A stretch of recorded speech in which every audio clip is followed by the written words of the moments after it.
สถานีวิทยุกระจายเสียงแห่งประเทศไทยจังหวัดเชียงใหม่ AM 1476 กิโลเฮิรตซ์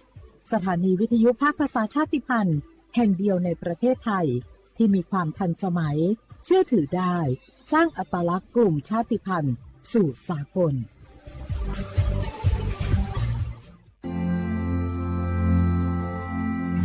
รากฐานสังคมไทยตั้งแต่อดีตจนถึงปัจจุบันเคารพเทิดทูนสถาบันพระมหากษัตริย์เป็นศูนย์รวมจิตใจที่เหนียวแน่นของคนไทยในเวลาที่เกิดวิกฤตทางการเมืองพระบารมีของพระเจ้าอยู่หัวก็ทำให้เกิดความสงบและช่วงที่เกิดวิกฤตเศรษฐกิจปรัชญาเศรษฐกิจพอเพียงของพระเจ้าอยู่หัวรัชกาลที่ 9พระราชทานให้กับคนไทยก็ทำให้ผู้ที่น้อมนำมาปฏิบัติมีภูมิคุ้มกันและไม่เกิดความเสียหายพระปฐมบรมราชโองการของพระเจ้าอยู่หัวรัชกาลที่ 10เราจะสืบสานรักษาและต่อยอดและครองแผ่นดินโดยธรรมเพื่อประโยชน์สุขแห่งอาณาราษฎรตลอดไปพระมหากษัตริย์ไทยทุกพระองค์ทรงห่วงใยราชเสมอสถาบันพระมหากษัตริย์ไทยศูนย์รวมใจไทยทั้งชาติ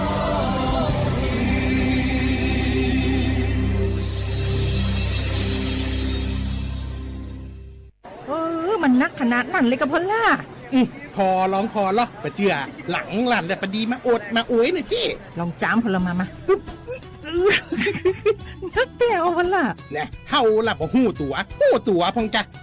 เจ้อย่าไปลืมเนอะวันจันทร์เปิ่นขึ้นไปตรวจสุขภาพงดเขางดน้ำหลัง2 ทุ่มเนอะโอ้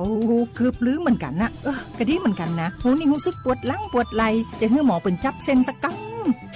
ว่าแต่ว่าแก้วมันจะไปก็ฮะน้องขี่มันไปล่ะปีที่แล้วอิดออดถ้าปีนี้บ่ไปจะด่าสกำเหรอเดี๋ยวเป็นนั่นเป็นนี่กินข้าวกับก่อยตรงเวลาคือหมอสั่งถ้าจะเจือพ่อง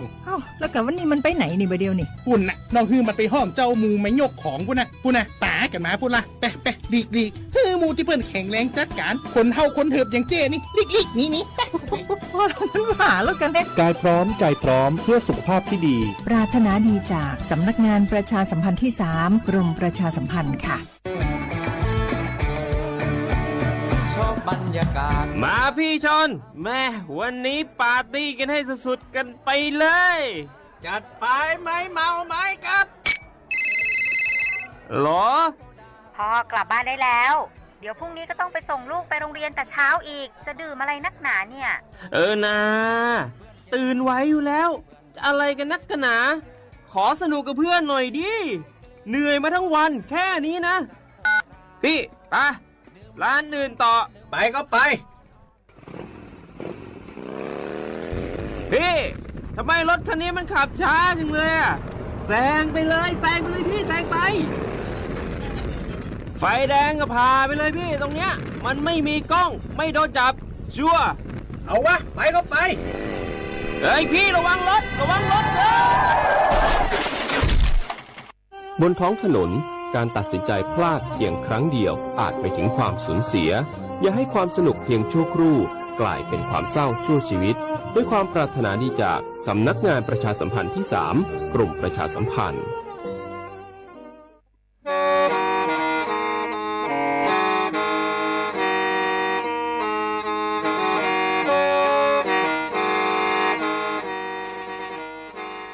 Đầu núa, sự tống chua sang xua, hủ tế chờ thai, đầu lú xén trăng mài, lú sư hờ hà lùn mông, inu bê hà o già, giáng sơn chú bê hà thầu sư hờ, chứ tén chú trao tén, giáng tròn đu bê hà thầu sư hờ, cầu sang tén chú cầu dì tén, trang tờn đầu sang, AM, tê, ý chén pláu bùa, sang chậu trao kHz, đầu núa mông, do bê lù mông, suốt lờ so cán nồng tàu.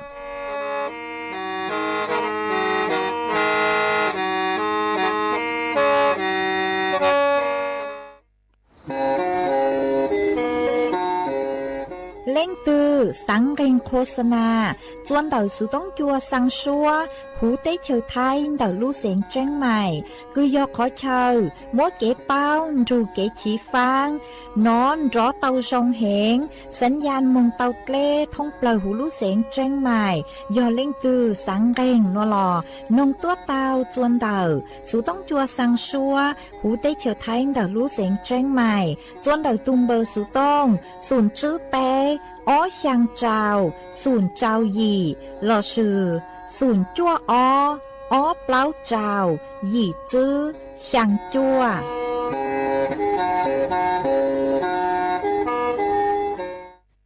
ย้อทรงอีจงนะจุกตินิ่งจางสวดเล่าจัวนูวันอาทิตย์นูตีเจ้ารู้ช่างลินดูชงอ้อเช้งจื้อปัวเจ้าเจ้าหยี่นูนวลย่างจัวลีซาเก่าอีตูจ้าคือกางนูนัวยอนาจัวปีกีย่างจัวลีซาเก่าอ้อตูจ้าคือกางปีกียอญูชงนัวยอนนั่งชงเดานัวกูยอจัวเส็งว่างจงชาดอกอังจอนดูสูต้องจัวฮาลุมองเดาลู่เสงเจงใหม่ตัวอันจื้ออีจงน่ะจือกตินิ่งจางสวดเล่ามาอ้วนได้นัวช่างเต่าจัวสวดเล่าเต่าเป้าหาตานเต่านัวกูจัวเกาลู่ชัวเจเกียจัวเมสวดเล่าเต่าหนอซื้อเอท้อเปอีจงน่ะจือกตินิ่งจางพงยือสวดเล่าคือเมงกังลูใช้ฮาลุนงย้อจวนเต่าเพจเฟซบุ๊กท้อเมสวดเล่าปังจวนหนากดไลค์กดแชร์อีเล็งอีแชร์ปูจัวเพจสวทเชียงใหม่ AMอีเช้งเปล่าปัวช่างเจ้ากิโลเฮิรตซ์มาอวดจังเตาจนเมจัวจัวเล็งจัวตูเกือลูนรูกุญย้ออวพงยูอวเกลูปังจัวจังกังตูสุต้องจัวฮาลุมงแต่ลูเสียงจังใหม่วางให้เจชาหตาสวดเล่าหยวนรูย้ออวพงยูอวเกเถาปีมงจูจัวเถาสาวเอจวนจื้อนัวตะกังลูกงเกลอเจจวนดังตูสุต้องจัวฮาลุมงแต่ลูเสียงจังใหม่จื้อมองเตาเจ้า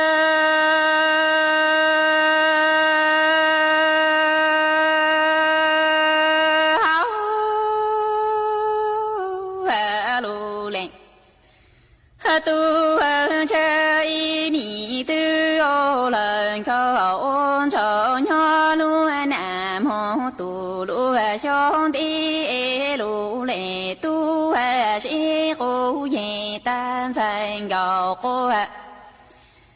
tăng hơn chi cơ nhỏ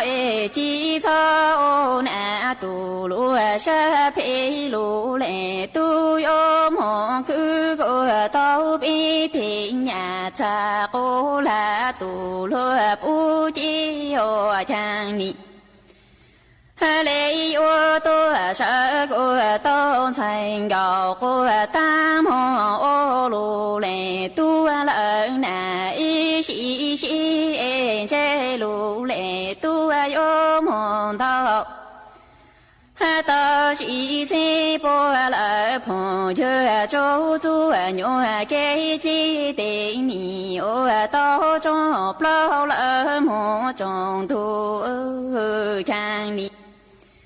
yo lu cô tao yên ở cái khâu bình cầu châu tu nhỏ họ cái lũ lệ tu ni mua thành cầu cô ta cho cô pro châu tu số một tu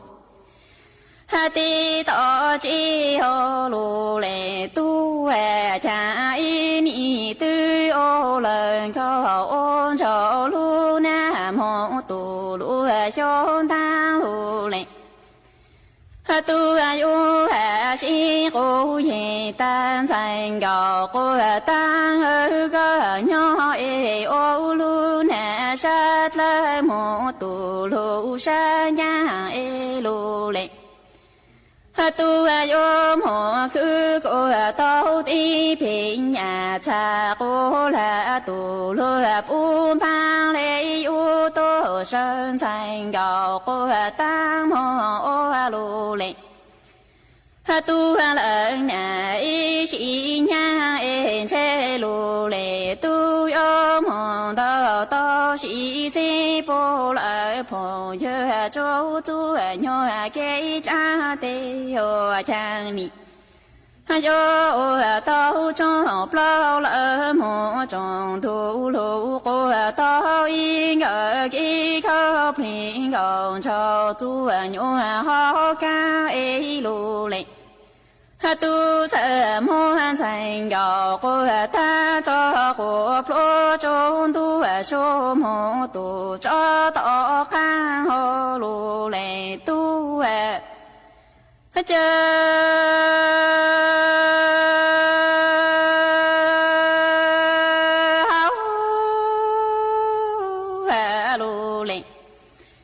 tu hơn chỉ có một em thành gạo cô ta nhỏ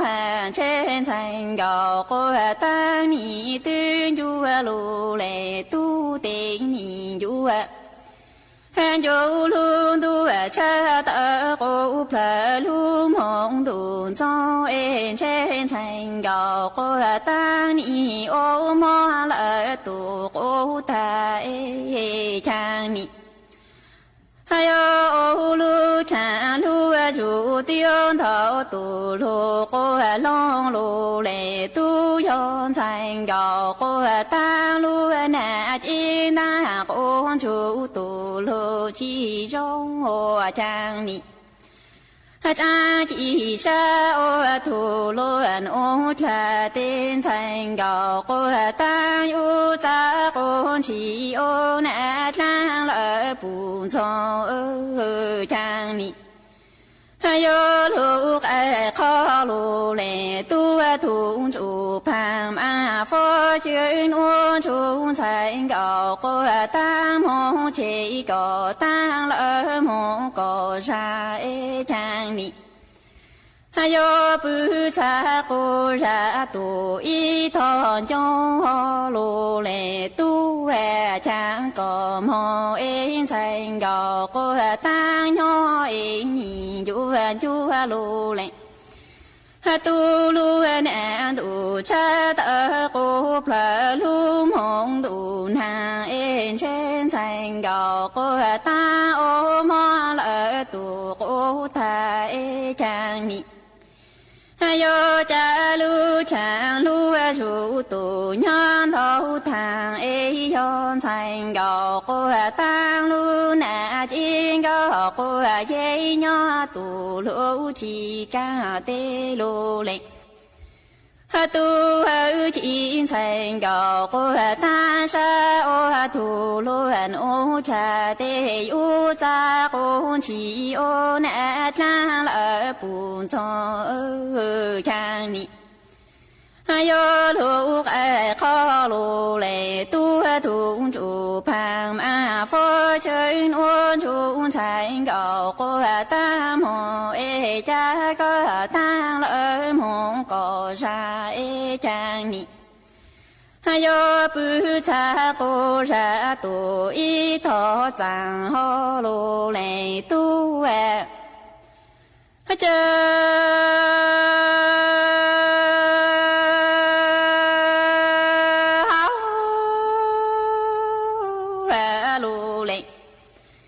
tu ơi ni tu là cô thế cái khóc hình gọn trâu cho tu luôn ô chi tao cha thành gạo cô ta chú phù tu sa chi thô im bù chi thô chàng ni chi thành gạo cô ta sa tu lô nô cha yo chi đa chu nhỏ tu tu tha cho tên thành gạo cô ta lấy ô cha cô chi ô lô lệ tu y lệ tu mong thờ tha chàng ni tư ba phơ là tì nhong cơ ta lấy ô thủ tu cô thi tu sa ya cô chờ chi bồ mò lỡ mong có sa ho lu lệ tu ý ni tu cha của trái cây khâu bình gạo cháo chi tao thành gạo của ta chúa phù tu sa chi tu trang y bù ha chi chỗ cha chi thành gạo của ta sa ô tu luân ô cha ấy họ chi ta chủ nhỏ tu tu ta cho tên thành gạo của ta lấy ôm hộ thờ tha ô lù lệ tu ấy lệ tu thời nhỏ hộ giờ đỡ chỗ lu nà ti hộ tu lu chân chơi trang ni lấy ô tu cô thi tu sa ya cô chờ si bồ mò lỡ hộ cọp lỡ lù lệ tu cha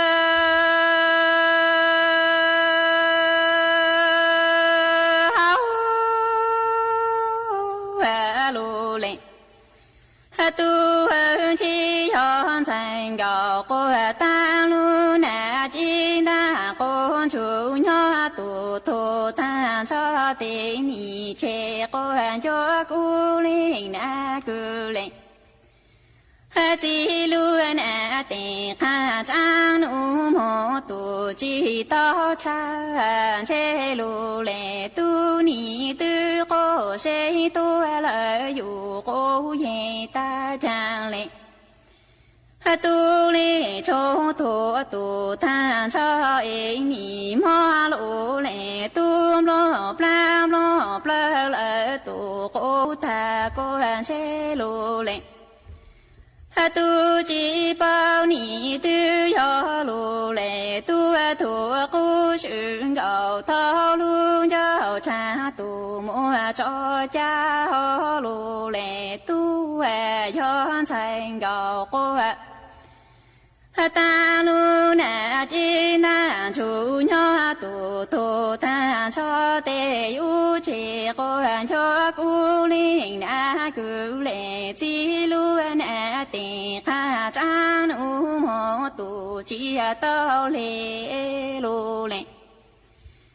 tu yo cô se tu lợi yu ye ta trong ô lệ tu lệ trong tu ta cho trang ni mo lu lệ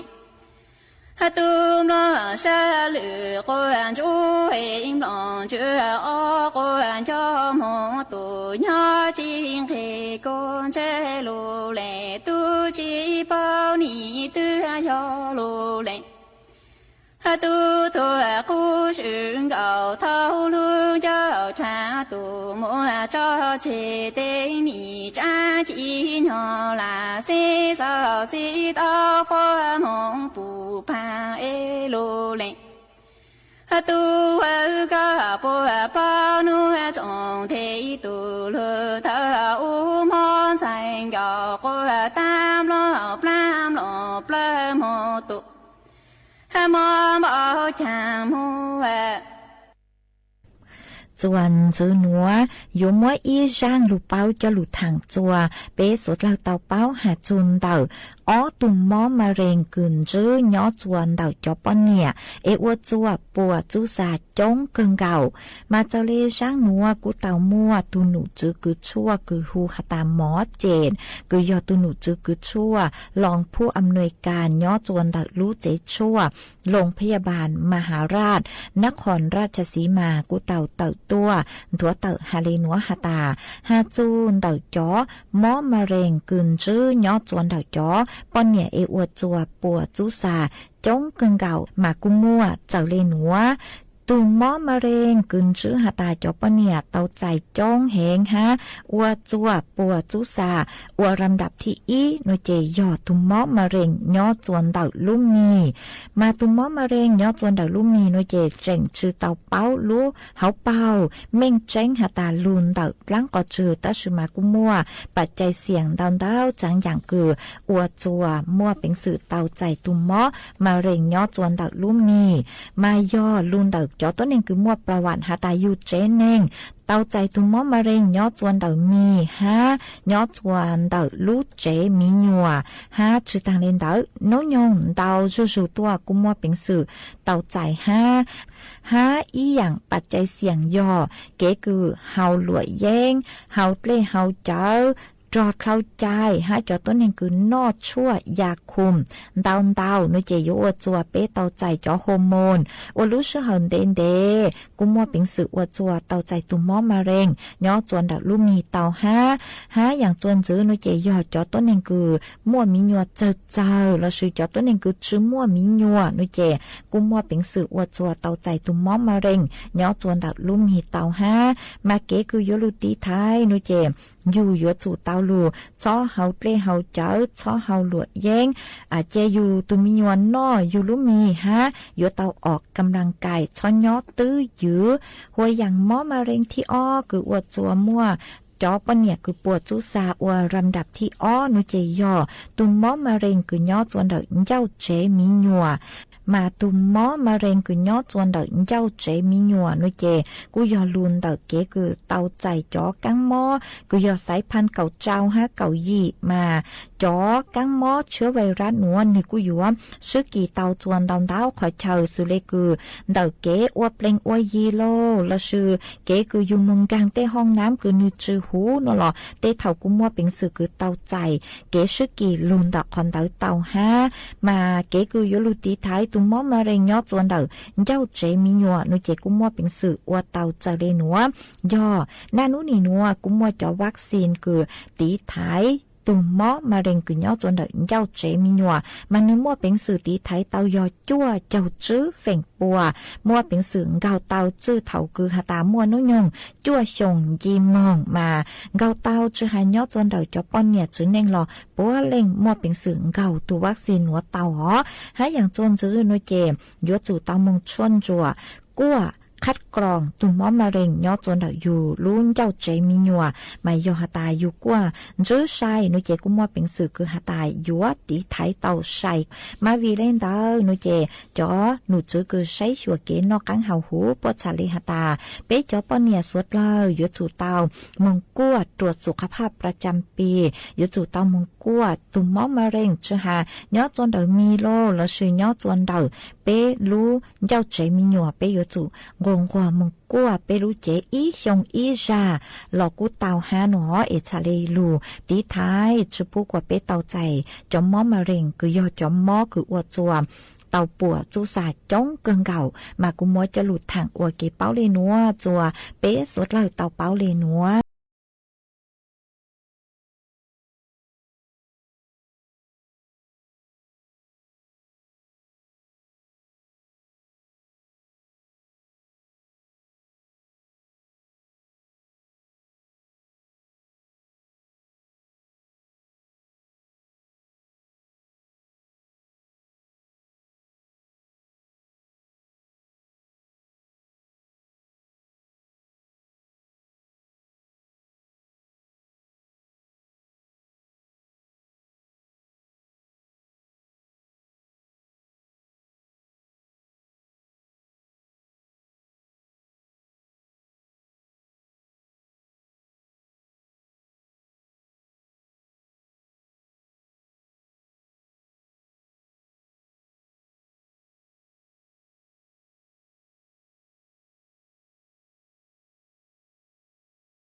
雄诺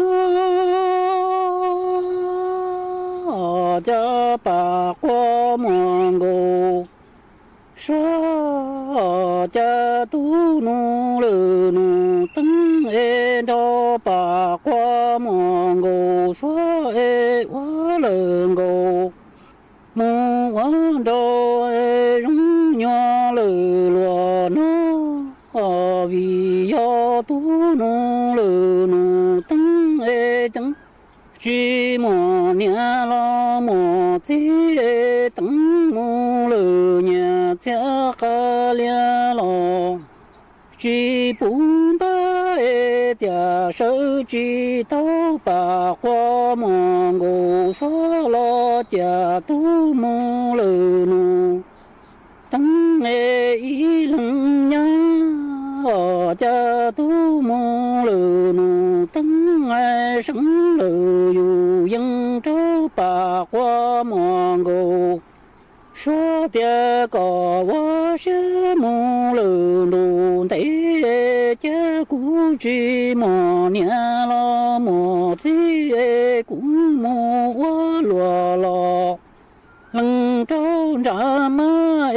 sẽ tao tấn mù lờ nhà cha ca lia lò cho bù la chê cú li mô tấn mô nhà cha cho lo cho li cho trâu cò lăng nhà lo lăng chi tê mi quan ba cú li cho cò mô cha ta lờ tu mô lờ nô tấn lòng ý lăng nhá mò mi bà qua mò ngô xóa cha tu mù lừ nụ tấn quá lùa lò lăng tùa cho đá má tao tấn mù nhà cha ca lia lò đồ bù la lò lò rò cho nó tì mi ya ca cha nó mi bà qua mò ngô xóa lu mi công tùa mù quá lò nhá quá cha chúng nó cha bà qua mò ngô xóa thia tu mù nụ tăng quá lờ ngô mù quá đô rung nhỏ lờ lùa nó tu nụ tăng xa có tô bà qua mò ngô số mù cha ta tu nụ tăng lo ý lăng sẽ lo vì do tu nụ tăng chi mò nhà lo mò chi sẽ tăng mù nhà cha ca lia lo chi bù tê tu mù lờ nụ tăng hai sống lờ yu dân tia bà qua mò ngô số cha có quá sẽ mù lờ nụ tế mù quá có lăng nhà lo lăng chi tung gò ca những gió cha cú mù quá lùa lò lăng tùa trô đã xóa tao tấn mù lờ nhà cha ca lia lò nhô đô bù tê cú lý cho tấn mù lờ nhà cha cho lo đò lý trung trâu lằng nhà lo lằng chi tê mi đô chỉ chê lý to tao bà qua mò ngô xóa lý nờ cò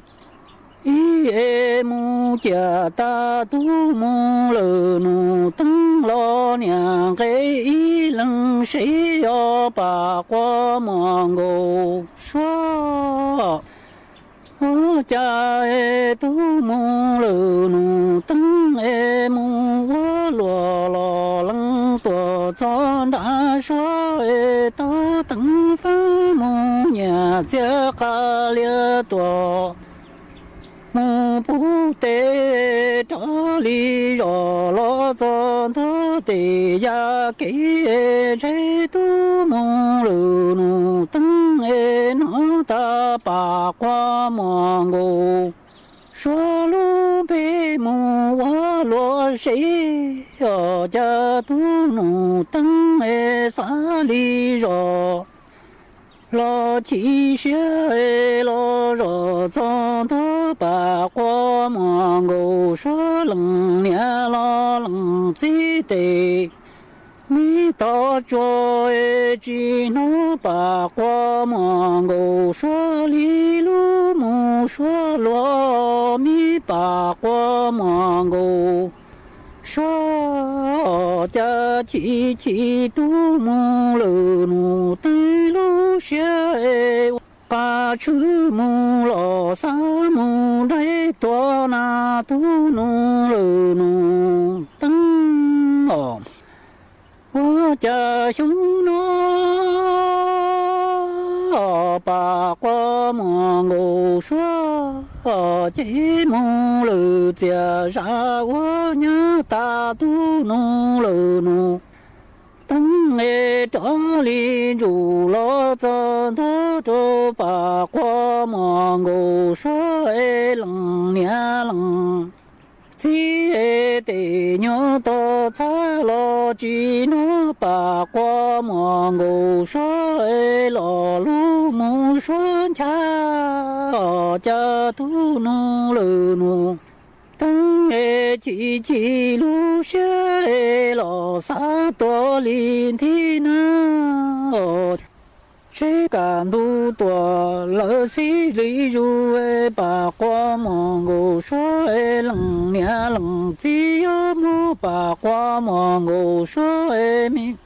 ngờ mi mẹ cũng lo lờ mẹ rừng cha mu sư ca chế bà qua mò ngô xóa yo chế tao tu nô lờ nô tăng nhớ ta đủ sĩ chân lia tê nia cú ca chế chỉ ta lu mu lờ là sang tua sâu li si tua cho tôn gì mà ở nâng cho lợn địa tê nó chế chỉ mò nia lo mò chi chế bỏ loạn sai lo rú lợn gồ lo chế chỉ mò ta tấn mu lợn nhà chế lo sợ vô ta tu mu lợn nụ từ nhà chế nhà chỉ sẽ nhỏ lợn lúa nó ส่วนซื้อนัวกุยลูช่างเต่าจอมเป็นเต่าเป้จอน่ะจือกตีนิ่งจางคือเมยอตูมองช่องคือเต่าใจจอดชอคือยอดจวนเต่าสู่ต้องจัวเจ้าเลลูกโครงการคือเต่าสำรวจจอดต้นเองนองสู่ต้องจัวมายังตั้งลูน่ะรวมเบ้าแย่กูเต่าถอ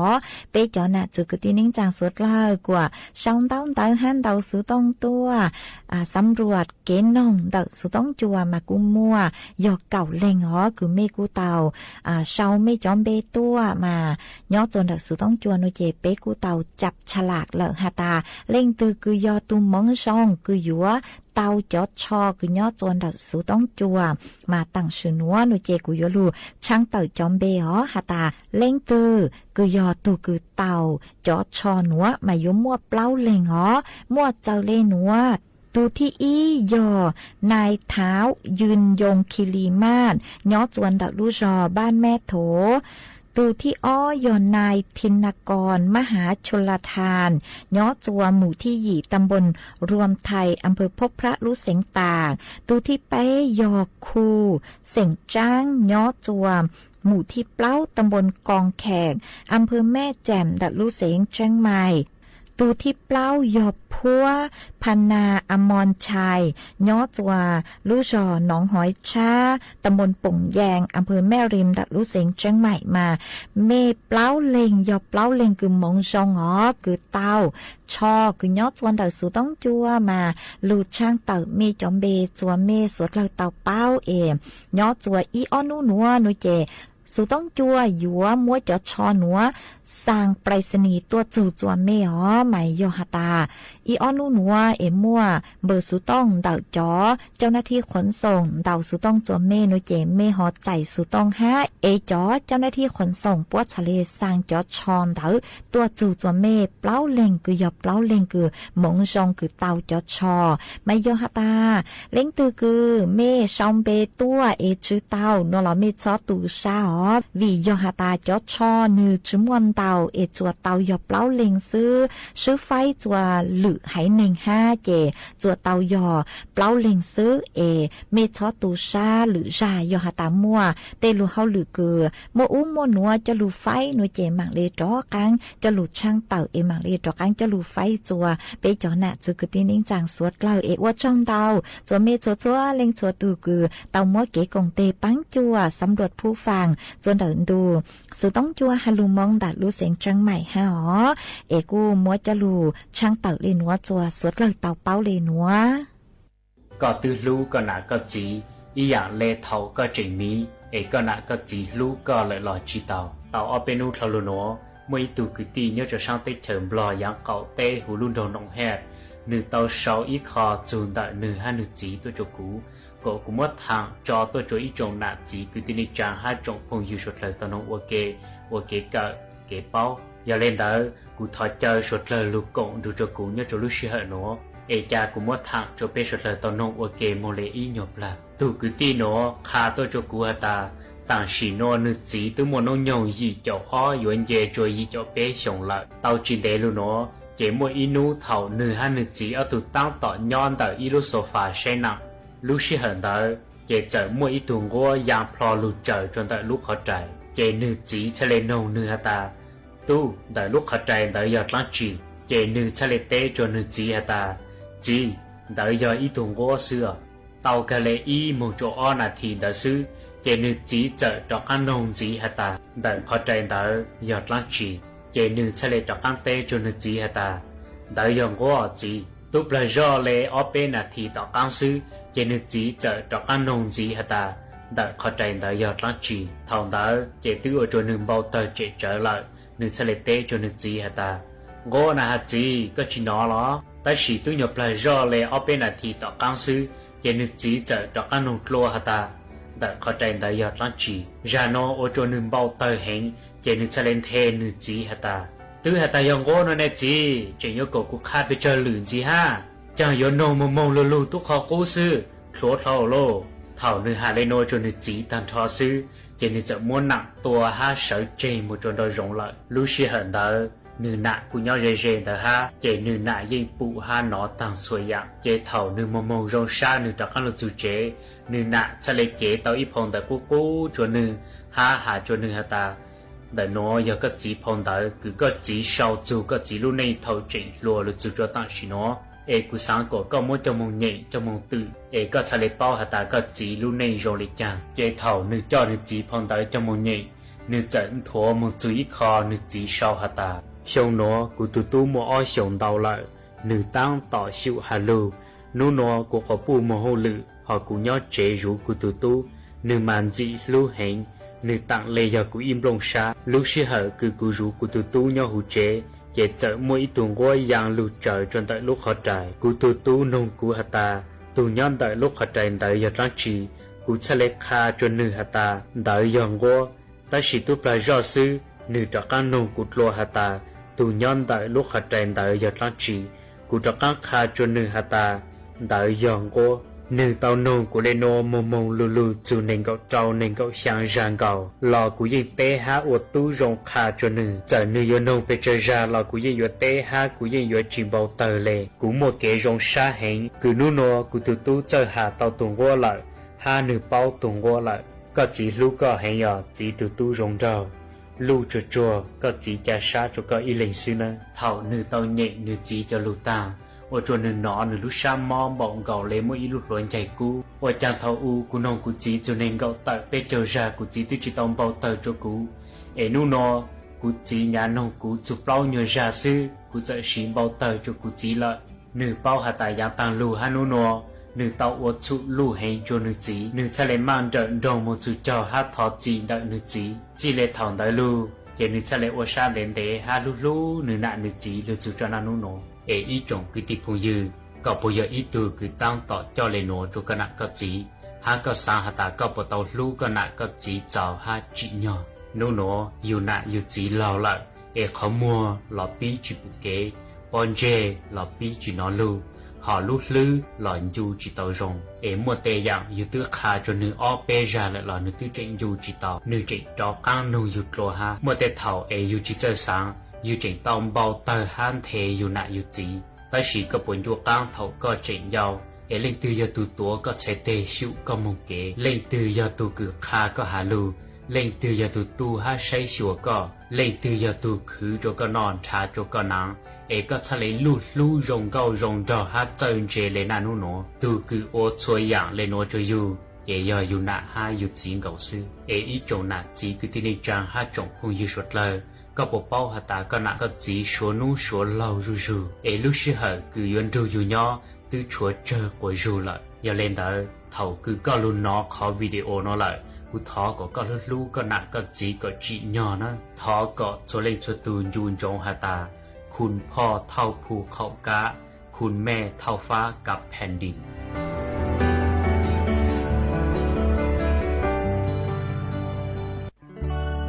ที่วันหนึ่งเราได้นอนแล้วเรากูจริงยันยอก็หากเหตุก็ปอ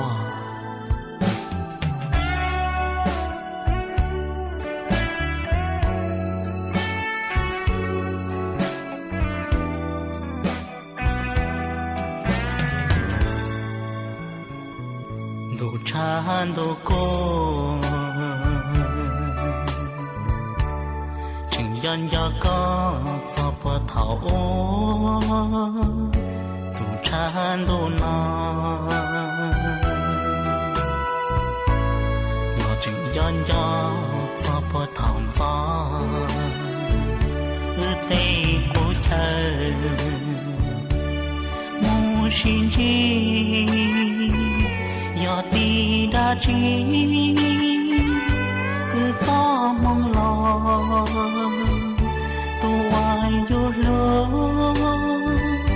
hỏi gió lúa tu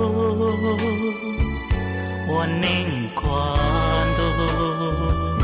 ย้อนจวนกันดูก็ตุนเสียเทียลอลุงซีย้อนเธอกูย้อนตาลียัวจอตาเดือเทียลีปลอก็วายเคยก่อนเจ้ากูเลยรอเพลงชวนเธอกูเทียลีวือสะเกนยอก่อนว่าลัวลีนา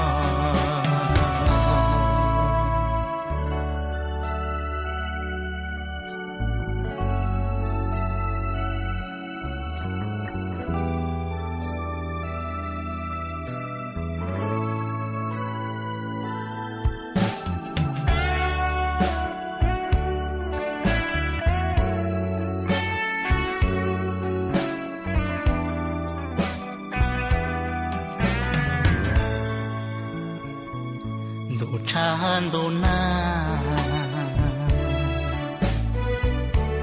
chừng nhân giờ có chỉ bao ta đủ chi ăn đủ cho nó chừng nhân giờ có chỉ bao sao thà Lucia qua luôn na có bùa bao cứ lâu li nó mùa chúa mùa gì mùa tu mùa kỳ bù va bù trẻ lo chừng dân cho con phía trô có bao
啊，这个的人讲说了，路是好古都有当了，我长到做没错错，零错多个，没路帮助啊，长港多，是当助啊，还路梦的路线真卖，路住鸟我朋友我给头逼，路住做头少，结果转ซื้อเมนเบาเลยหนัวซื้อเอเป้มังจากกังลูซึ่งซื้อลัวจนเดินดูสุต้องจัวฮาลูมองดักลูเสียงเจงใหม่เท่าซึ่งจูลู是เหอจื้อเต็งจูเจ้าเต็งเท่ายังเจ้าดูลู是เหอเก่าช่างเต็งจูเก่าหยี่เต็งอวดจงดาวย้อจงสวดเล่าฮังโก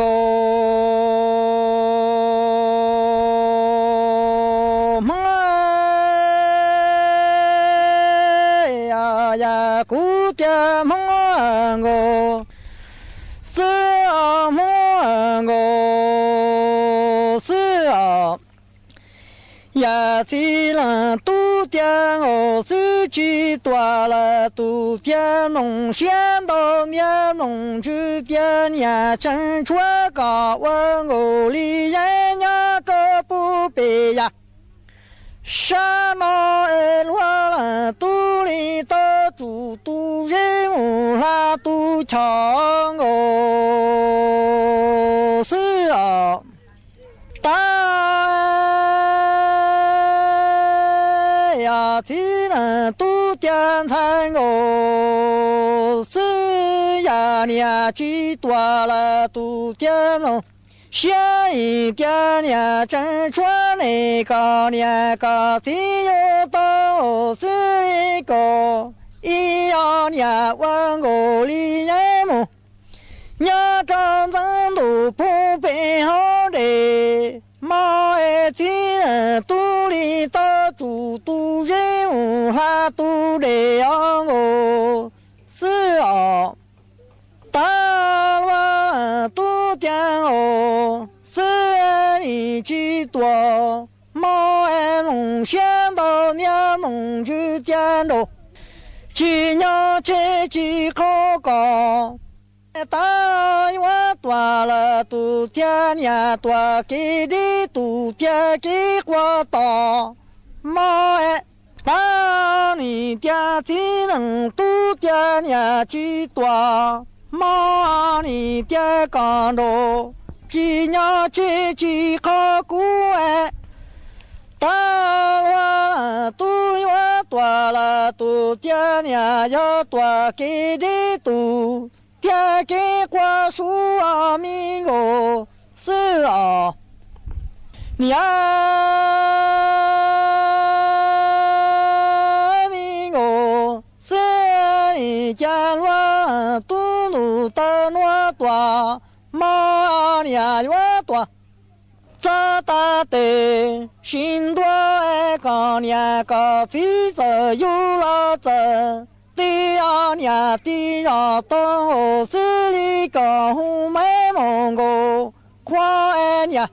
还有么他都得多着技能，都那爱年年多。我却穿那民国是啊，大乱东路的年多，长多爱个年个记着有了真，第二年顶多木着咱毛爱个。月末路边都得点个冷呀冷，几节你养个梦里个一年养个梦生呀，毛二年着落了，还多你我着么？好年末路明白着母娘都得你着技能都着母干怕，毛明哦。是啊，韩国是呀，呀只能都路的诺多，马呀都把到个年个，只要把到也找年老路大，大还有找年老他都真弄我。下西老柴家高年高几年这有了这掉。好年有道路米金毛干金乱我爱你的毛牛用力高，一要年不愿弄的多柴。สถานีวิทยุกระจายเสียงแห่งประเทศไทยและเครือข่ายทั่วประเทศเสนอข่าวต้นชั่วโมงรู้เร็วรู้จริงเกาะติดทุกสถานการณ์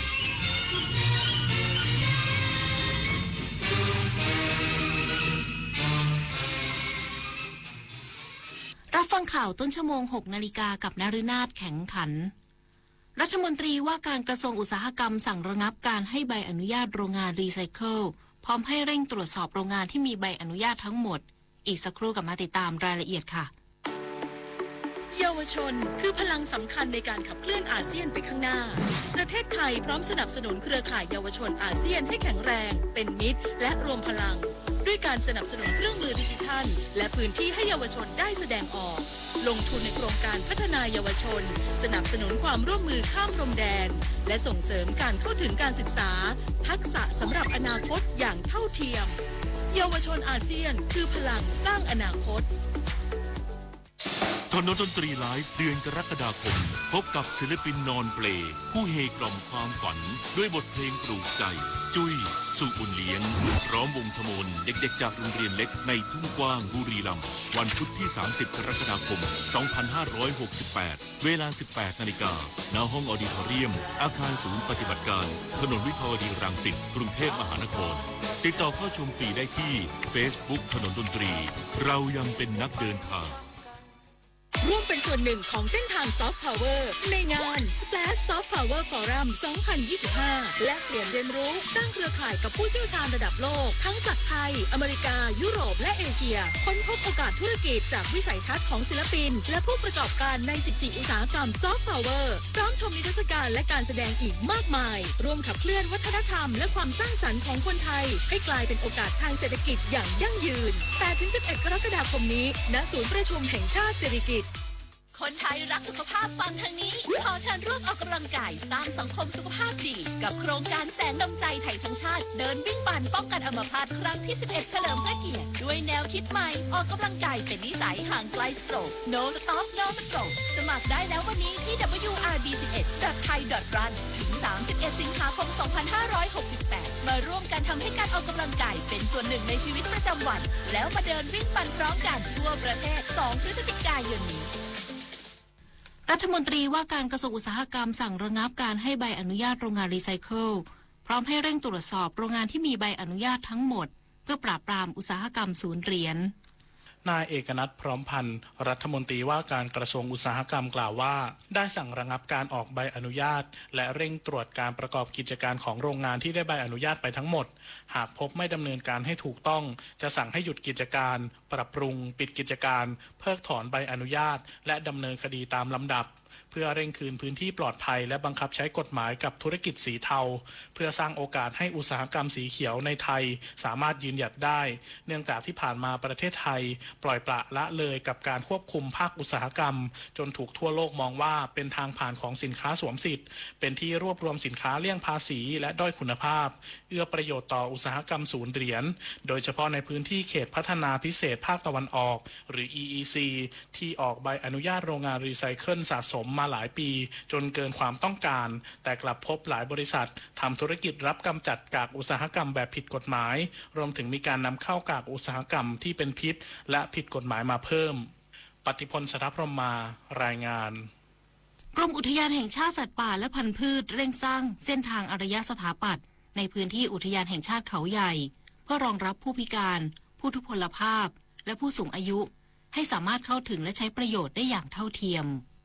นายอัธพลเจริญชันษาอธิบดีกรมอุทยานแห่งชาติสัตว์ป่าและพันธุ์พืชกล่าวถึงความคืบหน้างานด้านอารยสถาปัตย์ในพื้นที่อุทยานแห่งชาติเขาใหญ่เพื่อรองรับนักท่องเที่ยวทุกกลุ่มอย่างเท่าเทียมด้วยการเพิ่มอารยสถาปัตย์และเส้นทางศึกษาธรรมชาติสำหรับผู้สูงอายุและคนพิการเพื่อความเสมอภาคซึ่งการจัดทำเส้นทางอารยสถาปัตย์เป็นการออกแบบสิ่งอำนวยความสะดวกเพื่อรองรับผู้พิการผู้ทุพพลภาพ รวมถึงผู้สูงอายุให้สามารถเข้าถึงและใช้ประโยชน์พื้นที่ในอุทยานได้อย่างเท่าเทียมกันเช่นด่านตรวจศาลเจ้าพ่อจุดชมวิวกม30ตำบลหมูสีอำเภอปากช่องจังหวัดนครราชสีมาศูนย์บริการนักท่องเที่ยวศูนย์อาหารอ่างเก็บน้ำสายสอนเนื่องจากเป็นจุดที่มีนักท่องเที่ยวทั้งชาวไทยและต่างชาติรวมถึงกลุ่มผู้พิการเดินทางมาท่องเที่ยวเพิ่มขึ้นต่อเนื่องดังนั้นการปรับปรุงทางลาดสำหรับรถเข็นห้องน้ำสำหรับผู้พิการและป้ายบอกทางที่ชัดเจนเป็นส่วนหนึ่งของการยกระดับคุณภาพการบริการและประสบการณ์การท่องเที่ยวแสดงให้เห็นว่าอุทยานแห่งชาติพร้อมต้อนรับนักท่องเที่ยวทุกคนปิยาพันธ์ยังเทียนรายงานผู้ว่าราชการจังหวัดเชียงใหม่สั่งการหน่วยงานที่เกี่ยวข้องพร้อมรับมืออุทกภัยในระยะนี้นายนิรัตน์พงศ์สิทธิถาวรผู้ว่าราชการจังหวัดเชียงใหม่สั่งการในอำเภอทุกแห่งองค์การปกครองส่วนท้องถิ่นและหน่วยงานที่เกี่ยวข้องเฝ้าระวังและเตรียมความพร้อมรับมือกับอุทกภัยที่อาจเกิดขึ้นฝนตกหนักถึงหนักมากบริเวณภาคเหนือเน้นย้ำหน่วยงานที่เกี่ยวข้องเฝ้าระวังติดตามและแจ้งข่าวสารข้อมูลให้ประชาชนรับรู้ทุกช่องทางเพื่อลดผลกระทบที่อาจจะเกิดขึ้นต่อชีวิตและทรัพย์สินและเจ้าหน้าที่ผู้ปฏิบัติต้องพร้อมช่วยเหลือประชาชนได้อย่างทันท่วงทีทั้งนี้ขอให้ประชาชนระวังอันตรายจากฝนตกหนักถึงหนักมากและฝนที่ตกสะสมซึ่งอาจทำให้เกิดน้ำท่วมฉับพลันและน้ำป่าไหลหลากโดยเฉพาะพื้นที่ลาดเชิงเขาใกล้ทางน้ำไหลผ่านและพื้นที่ลุ่มควรหลีกเลี่ยงการเดินทางผ่านบริเวณที่มีฝนฟ้าคะนองและเส้นทางที่มีปัญหาน้ำท่วมซ้ำซากโดยเฉพาะพื้นที่ลุ่มต่ำซึ่งอาจเกิดน้ำท่วมขังในระยะสั้นได้พิมลกันเดชาชัยทีมข่าวสวทเชียงใหม่รายงานจบข่าวนาฤนาถแข็งขันอ่านรับฟังข่าวครั้งต่อไปเวลา 7 นาฬิกาค่ะติดตามข่าวที่นำเสนอไปแล้วได้ที่ www.thainews.prd.go.th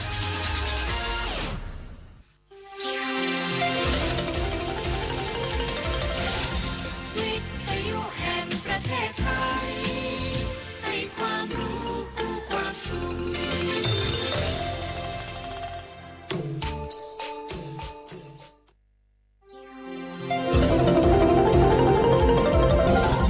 วิทยุแห่งประเทศไทยให้ความรู้คู่ความสุข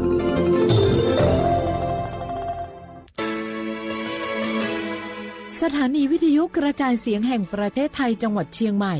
AM 1476 กิโลเฮิรตซ์สถานีวิทยุภาคภาษาชาติพันธุ์แห่งเดียวในประเทศไทยที่มีความทันสมัยเชื่อถือได้สร้างอัตลักษณ์กลุ่มชาติพันธุ์สู่สากล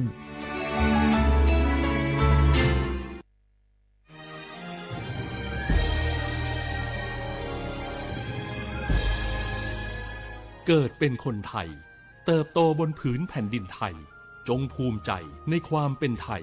ชาติไทยเรานั้นนับเป็นชาติที่มีความเป็นมาเก่าแก่ยาวนานเรามีภาษาวัฒนธรรมและมีสิ่งต่างๆที่เป็นเอกลักษณ์ให้เราได้ภาคภูมิใจในความเป็นคนไทยเราควรเห็นคุณค่าและมีความรักชาติหวงแหนแผ่นดินอันเป็นมรดกของบรรพชน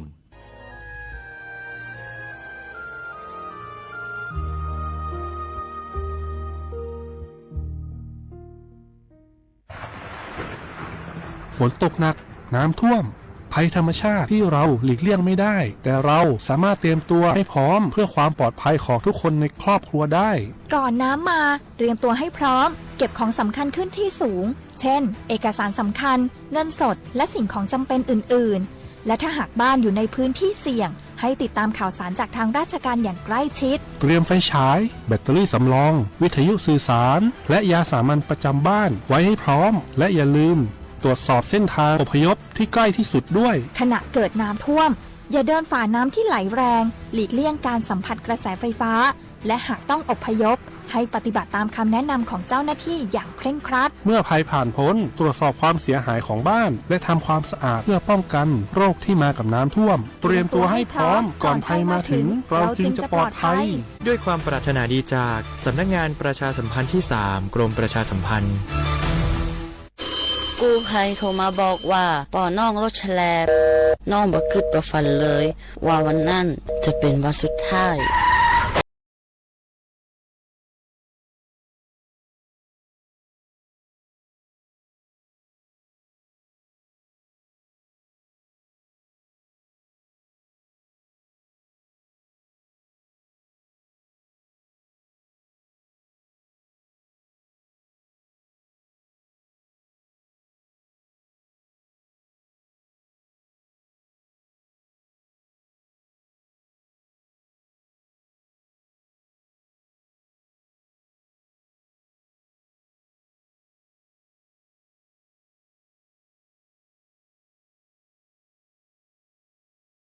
สำนักงานประชาสัมพันธ์ที่ 3 กรมประชาสัมพันธ์ ฮัลโหลสวัสดีครับ สวัสดีค่ะ จากไหนครับ คุณคือผู้โชคดีที่ได้รับเงินสด1 ล้านบาทแต่ต้องโอนค่าธรรมเนียมมาก่อน 5,000 บาทนะคะหลังจากนั้นทางเราจะทำการโอนเงินกลับไปให้ค่ะจริงเหรอครับงั้นเดี๋ยวผมโอนค่าธรรมเนียมไปให้นะครับขอเลขบัญชีด้วยครับได้ค่ะคุณโชคดีมากนะคะรีบโอนค่าธรรมเนียมมาก่อนได้เลยค่ะหยุดก่อนนายจะเชื่อจริงๆหรอนี่มันหลอกกันชัดๆเลยฮะจริงเหรอหลอกยังไงอะ นั่นสิเธอลองคิดดูสิว่าเราจะได้รับเงินล้านจากอะไรล่ะในเมื่อไม่ได้ไปเสี่ยงโชคหรือรุ้นรางวัลอะไรเลยจำไว้ไม่มีใครให้เงินเราฟรีๆโดยที่เราไม่รู้ตัวหรอกนะแถมยังให้โอนค่าธรรมเนียมไปให้ก่อนอีกคุณคะเราไม่ได้โกงนะคะโอนมาก่อนเดี๋ยวพิสูจน์ได้ค่ะไม่เอาละผมไม่เชื่อไม่โอนไม่คุยด้วยละกลโกงมีทุกที่จำให้ขึ้นใจอย่าเชื่ออย่าคุยอย่าโลภอย่าโอน ด้วยความปรารถนาดีจากสำนักงานประชาสัมพันธ์ที่ 3 กรมประชาสัมพันธ์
路里苏帕苏路面来里苏马，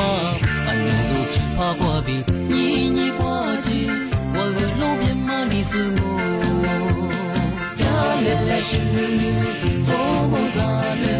咱来么来白故事，大姐姐挂姐姐，金不姐你，不落绿你，莫挂挂你，走路路路里我姐姐嘛。马路里边哦，是你是给你生哦，是你是兄弟相哦，俺们走出花瓜边，听你说哦，在马在路他里，路里是路花，在路花嘞，走去在路里里嘞，路里边路在他皮子，听你的话回来可是。路边马里苏是平安那马，一年路往左路。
小花不来花花，你呢？宠物花你节目，啊我李松我都知道花不老啊，啊我李松我ปากกาไม่ใช่ท่าจิ้มหมายงาสถานีวิทยุกระจายเสียงแห่งประเทศไทยจังหวัดเชียงใหม่ว่าโดจ้างาที่มูเราไม่ใช่หนีมูควานีสามโมนาทีเนี่ยควานีหนาเนี่ยสะดวกงาทีเนี่ยมาหนีควาแน่แน่ที่ควาที่มูเราที่ควาดองงานี่มีที่เนี่ยงอไม่ใช่อ่ะวลิสูอาบางไม่ใช่โชหาสื่อนี่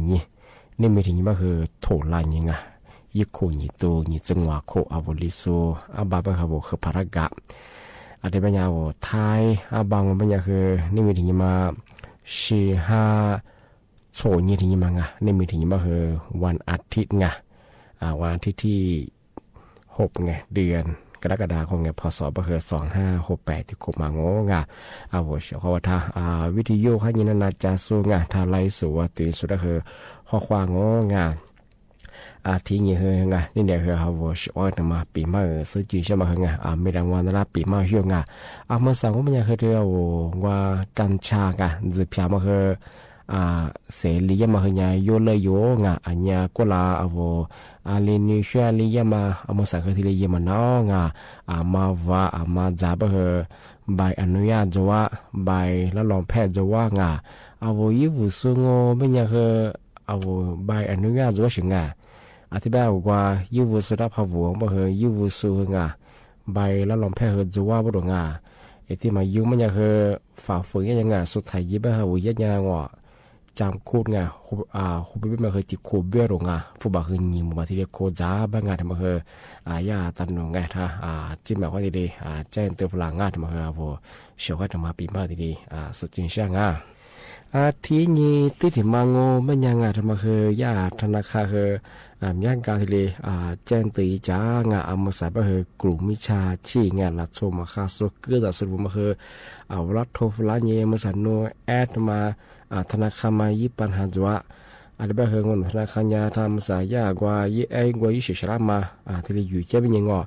เวลากว่ายี่ข้อความว่ายี่ลิงก์สุฟลาเป็นยา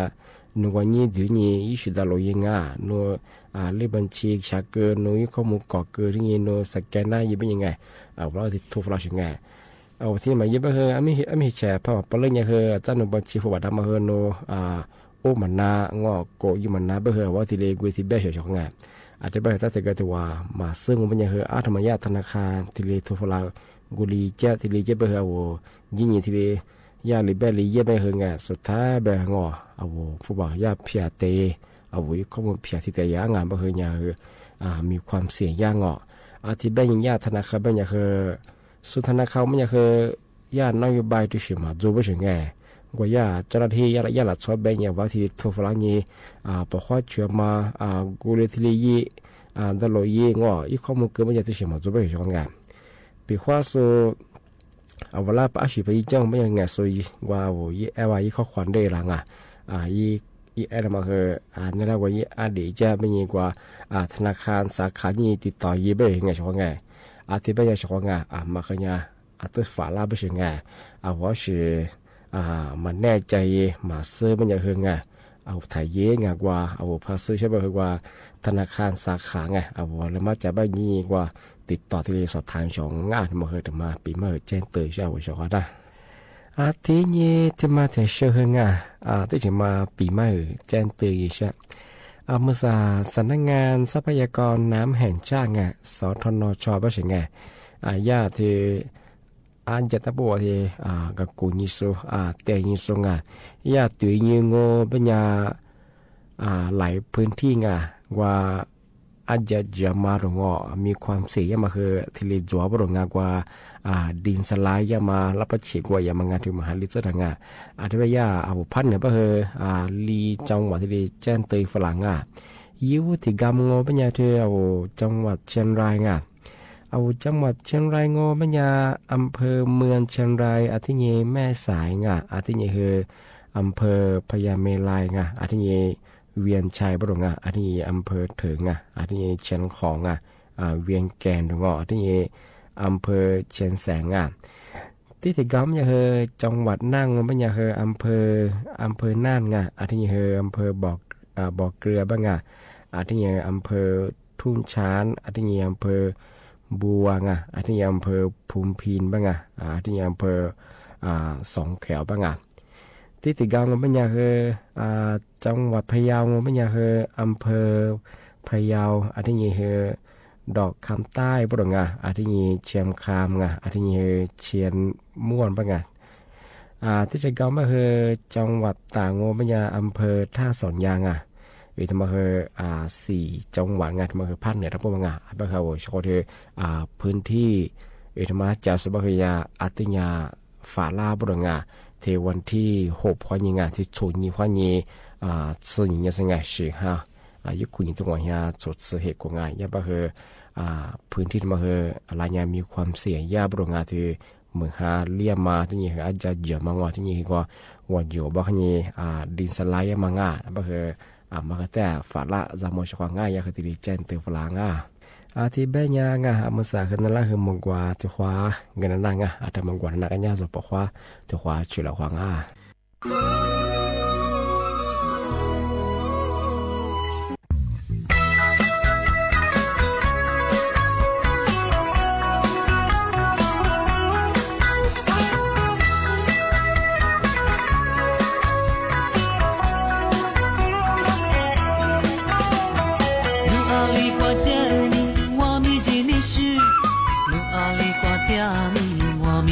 是你里满头，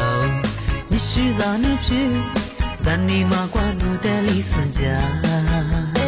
努皮肉的里就在斯家喽，努皮肉的里就在你妈喽，一木满头，我就在沙喽，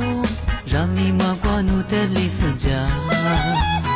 是在这浪啊你你是么的嘞？你是苦难光的，就在个冷漠，哥哥起路的，我就在你妈妈，你是么了你花起干啦？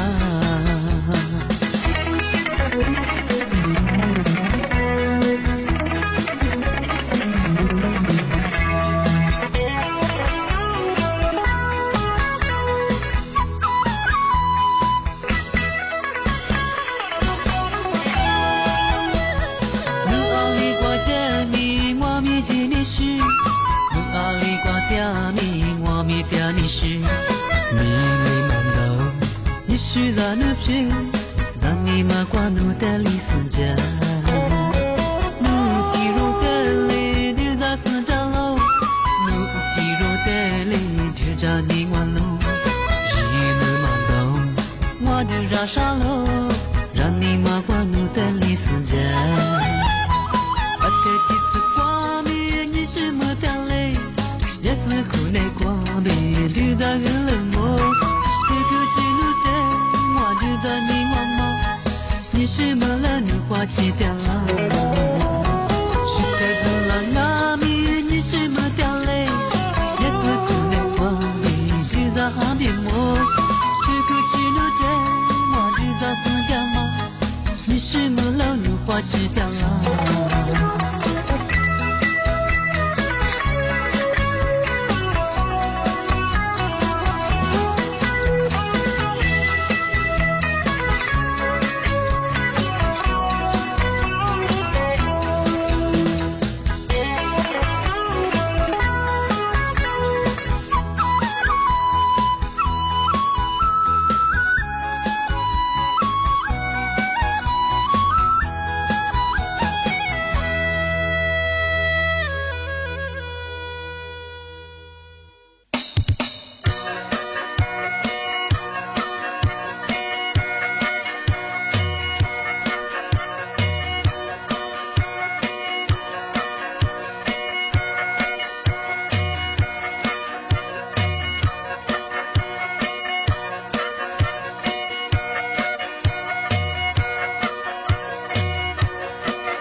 对，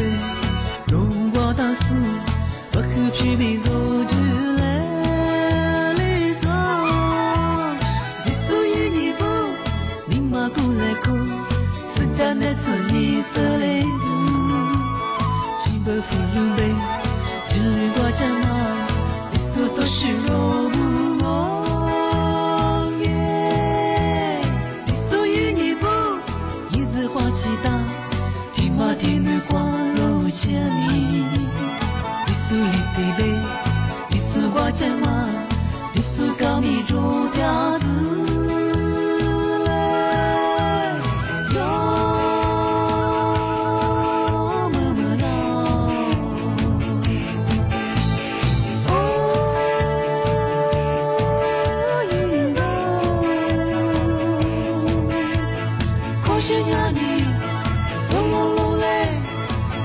亲你，不如不你，小爷爷，小爷爷，绿树白毛呀，路那路，么么闹。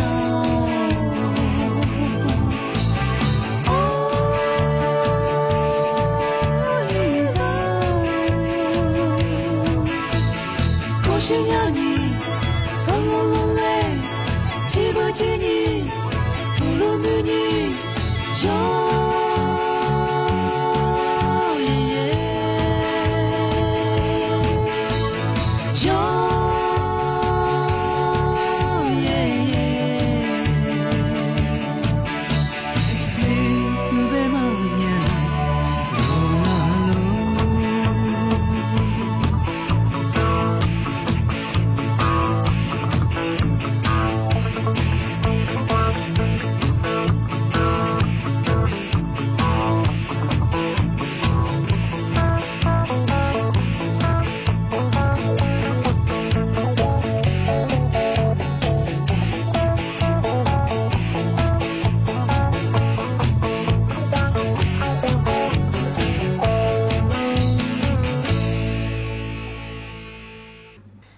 อามุสาอาวประกันสังคมอยู่สู้งาผู้ประกันตรงมาตรา33เจมาตรา39อามุสางบปัญญารับสิทธิ์ฉีดวัคซีนบ้างป้องกันไข้หวัดใหญ่แบบฉบับมาเฮอฟรีๆก้เธอประกันสังคมอยู่สู้ผู้ประกันตรงมาตรา34เจ39นี่มีกับโป้ข้อนี้4年哈3次ถึง7次ที่เรียกก้าบ้างเปิดเฉพาะที่บ้านก็มันยาสำนักงานประกันสังคมคือเชื่อมช่วงประกันอยู่สุดแล้วคือที่เรียกวลังมาตรา33เจมาตรา39ยี่โควาซึโคกับโปเดลมังมันยาวัคซีนที่เรียกว่าก้าบ้างเฉพาะวัคซีนมาคือการรับป้องกันไข้หวัดใหญ่ว่าเคยที่เรียกการหน้าเป็นต่างฤดูกาลเฉพาะประจำปีเป็นยี่ตัวงานเนี่ยโชดชิโกสิ่งที่กูอาจจะเป็นปีข้าวเฉพาะมาประกาศสังคมอยู่สูงมาตรา33เจมาตรา39โซเป็นเนี่ยวัคซีนประกันช่วงเป็นคือว่าสถานพยาบาลแค่แต่น้ำหมายอยู่ว่าเช่นโนวัคซีนการเชื่อเป็นยังไงที่เป็นมันคือน้ำหมายอยู่อย่างนี้ตัวเป็นจีหัวก้าเฉียงที่เป็นมันยังเฉพาะเนี่ยวัคซีนมาก้าก็ถึงมันมาปีขวาโรคประจำตัวจูสูงชินมาข้าสูเถื่อนที่ยิ่งกว่าติงการถือว่าเนี่ยจากเนี่ยมาแพ้ยังหรือวัคซีนก้าคือวัคซีนแพ้ยังมาที่สิพอจงมันเนี่ยวัคซีนมาก้าก็ถึงที่หมอผ่าหมอมาแล้วเขาก็แถที่ปรึกษาอยู่ที่ก็แถกว่าอยู่ว่าเป็นสิ่งการเนี่ยว่าสิ่งมันก็กระงทำไม่ดีงานเฉพาะมาประกาศสังคมอยู่สูงเจ้ามาตรา33จีมาตรา39สิ่งที่ควรก็คือทยาประกาศสังคมยังไงแล้วกว่าเนี่ยวัคซีนป ป้องกันคือโควิดน่ะมันงานจุดๆไงคือค่าว่าอย่ามาการนำมาที่เด็กก้าบางงานมาคือใช้สิทธิประกาศสังคมอย่างฟรีๆที่เด็กก้างงอ่ะแต่ว่าแต่ก็ถือว่าเนี่ยคือลำมาซื้อจวงมาซื้องานบางคือมาซื้อตัวคือแต่ปีมาช่วงงานที่บางไม่ปีว่าที่ก็เหมือนแน่ใจบางอย่างยี่ข้อมูลเพิ่มเติมง่ะพันนิช่องบางคือว่ายี่เบอร์โทรไปได้ง่ะยี่เบอร์โทรมันจะคือสำนักงานประกันสังคมยังไง1506งานว่าคือสายด่วนก็24 ชั่วโมง24 ชั่วโมงคือโทรเน่างานปีว่ายี่ข้อมูลเพิ่มเติมสอบถามเพิ่มเติมก็ถึงว่าประกาศที่ชื่อยี่ข้อมูลหนึ่งใช่ป่ะคือยี่สอบถามที่ยี่ช่างงกัดมาคือเสียข้อเกิดถึงมาที่ปีมาคือที่สุดจริงช่างที่นี่ที่สิมางบรรยาธรรมเฮียสำนักงานตำรวจข้อยิงประกาศแจ้งเตือนระวันมิชาชีไงโทรมารอบรวมไปถึงเอามาใส่ยาแบบบางอย่างคือมิชาชีพบางละลายยางัวข้ออ้างที่เบี้ยนี่เอาละโทรฝรั่งของยูวุฒิมางบรรยาวิยากลุ่มมิชาชีโทรฝรั่งมันยายี่เบอร์โทรงบรรยาที่เบอร์โทรศัพท์มือถือยี่เบอร์ปกติที่ช่วงช่วงที่ถึงบางปัญญาญาโทรฟลาเงียปัญญาคืองอนหนุนยาบริษัทใหญ่เจอบริษัทธรรมศาสตร์นั่นแหละกว่า20คือจะไม่บริษัททว่ายี่โทรฟลาไปถึงสามารถถึงบางปัญญาอเมริกาโนเบอร์โทรข้อนี้เบอร์ที่ถึงมาเปิดได้เป็นยังไงเราที่เรียนโทรฟลาที่เรียนแบบละถึงที่ถึงบางปัญญาเวลาว่าโนยี่เบอร์โทรเปิดได้มาว่ามาข้ามงอคืออะไรเยอะมาผิดของไม่ต้องบอกอยู่ยาไปถึงเราที่โทรฟลางอที่เรียนแบบละกูเรียนแบบละยังไงที่ถึงบางปัญญาเวลาแบบยังไงมาสานุบุโทรเปิดได้มาที่มือเปิดได้มามาสาภาพมาปีเยอะปัญญาว่าผิดกฎหมายยังพวกอยู่อย่างปัญญาคือสัดส่วนคือโฉนหน้าเป็นยังไงเราที่จะที่แบบยังไงที่เป็นอย่างคือเวลาเคยข้อมูลเด็กงอย่นเลยย่ำมางอเรื่องบัญชีถึงไงเจ้าของงานปีข้าวที่เรียกพระจิตจงปัญญาที่ยาสำนักงานตำรวจไปช่วยไงถ้าบอกข้อตัดชุดไปช่วยไงมีตับสายเองมีที่เรียนยี่เสียงพอหมังเอาปัญญานุมซ่าเชื่อของปัญญาคือดูดเงยย่ำมาคือจั่วไปเฉยเจ้าของไงว่าเอาว่าบอกข้อที่เชื่อที่นั่นยี่ที่ไม่เคยย่าแฮดข้อมูลยังมาคือกลีน่าไปถึงหนูพอข้อชุยาคือจะหนูบัญชีพวกพิเลมาคือกลีน่าไปถึงที่เป็นอย่างที่ยากงวดจึง5 ข้อที่เรียนี่คือว่าที่เรียเวลาเราที่ปอดตัดจุดไปถึงที่เป็นยาสำนักงานตำรวจคือมาคือติญารามาระวันติญาฝาลาไปถึงปีขวานนูที่เรียพัดจิตจงโง่เป็นยาปกข้อตัดเชื่อมียี่สิไปถึงมาคือถึงมาที่เรียไปเปิดใช้ว่าจะร้องที่แบงของเป็นยังนี่เนี่ยคือเฉพาะด้านปีมาคือที่แหลจงที่เป็นยังคือจ้าที่มุลงหนีโมขวาหนี3 โมคือถึงความหมดแล้วควานี่เนี่ยรายการลิสงบประกาศกรุงไม่ทาจิ้มหมายงานสถานีวิทยุกระจายเสียงแห่งประเทศไทยจังหวัดเชียงใหม่ยิ่งมือฉะยิ่งระบบยิ่งความถี่ของยา AM ดิตูลี่หาฉีดซื้อโชว์ขึ้นกันรู้จักที่ทาวระบบไลน์ยิบเพจไปคือสวทเชียงใหม่ AM 1476ที่ยิ่งมาคือหนีควาไลน์ไหนๆไปคือสมมติควาหนี10 โมที่หมดแล้วไปคือหนีโมควาหนี3 โมที่ยิ่งมาคือหนีควาดงงว่าชอทาวิทยุควาหนีนั่นนะจะสู้มังชิตาเฟซบุ๊กควาหนีตัวยิ่งสูงนั่นแหละคือบุโมว่าเชื่อควาระคือโดยชิดจอมังผู้จะชิดควาคือมีว่าเจที่ยิ่งการที่เนี่ยว่าคือด้วยคืออะไรก็จะคือข้อเปรียบเนี่ยกุยเจชของอาจจะเป็นจะถึงมูลหนีมุขเนี่ยคือ3 โมแต่ความมูลกว่านี่ไหนเป็นว่าชก็ได้ปีมามาคือที่แหลจงข้อสวัสดีครับ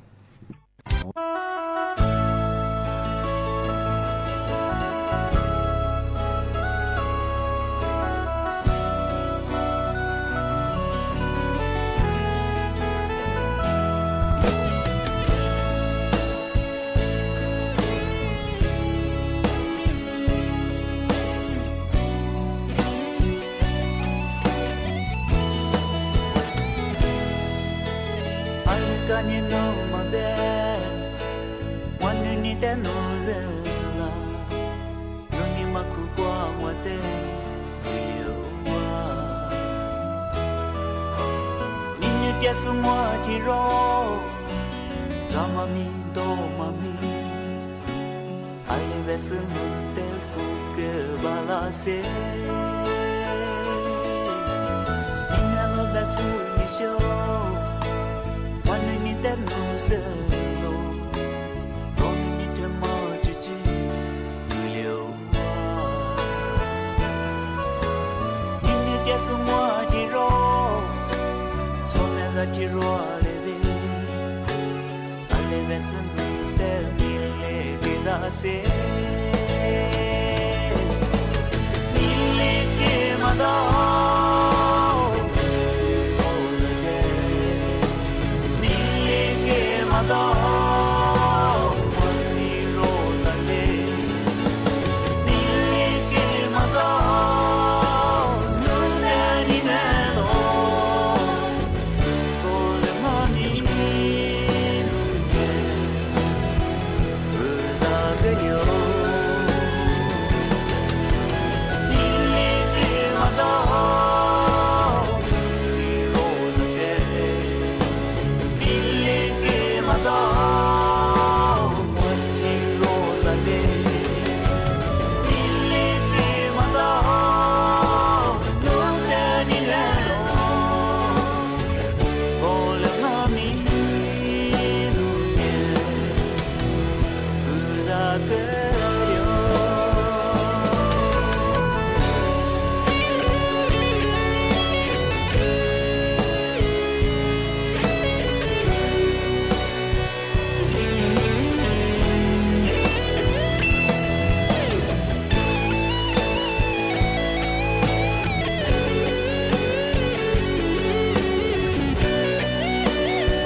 Zati rongami yang dijanjilalu ale besunu te mille kedase mille ke madao lolale mille ke madao lolale mille ke madao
Mama,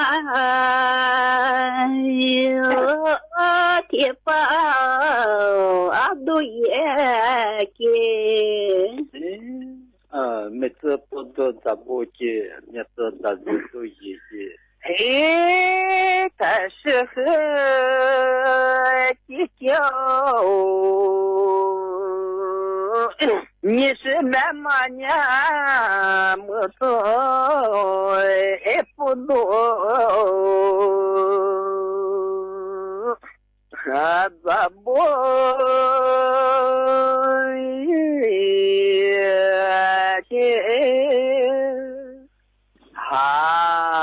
面子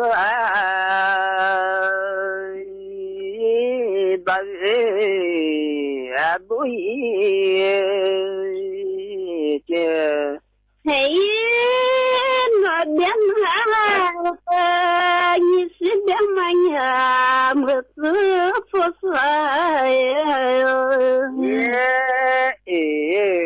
哎，咋不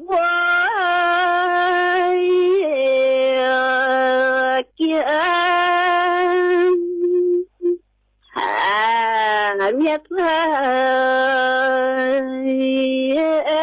是说都也给。那个不多咋不了？那个大家都也。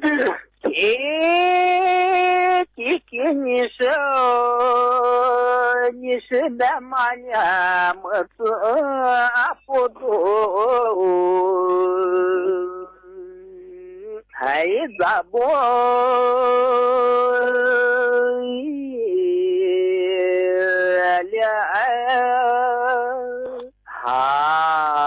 面子大人都了，你那边你是呀么子发烧，哎咋不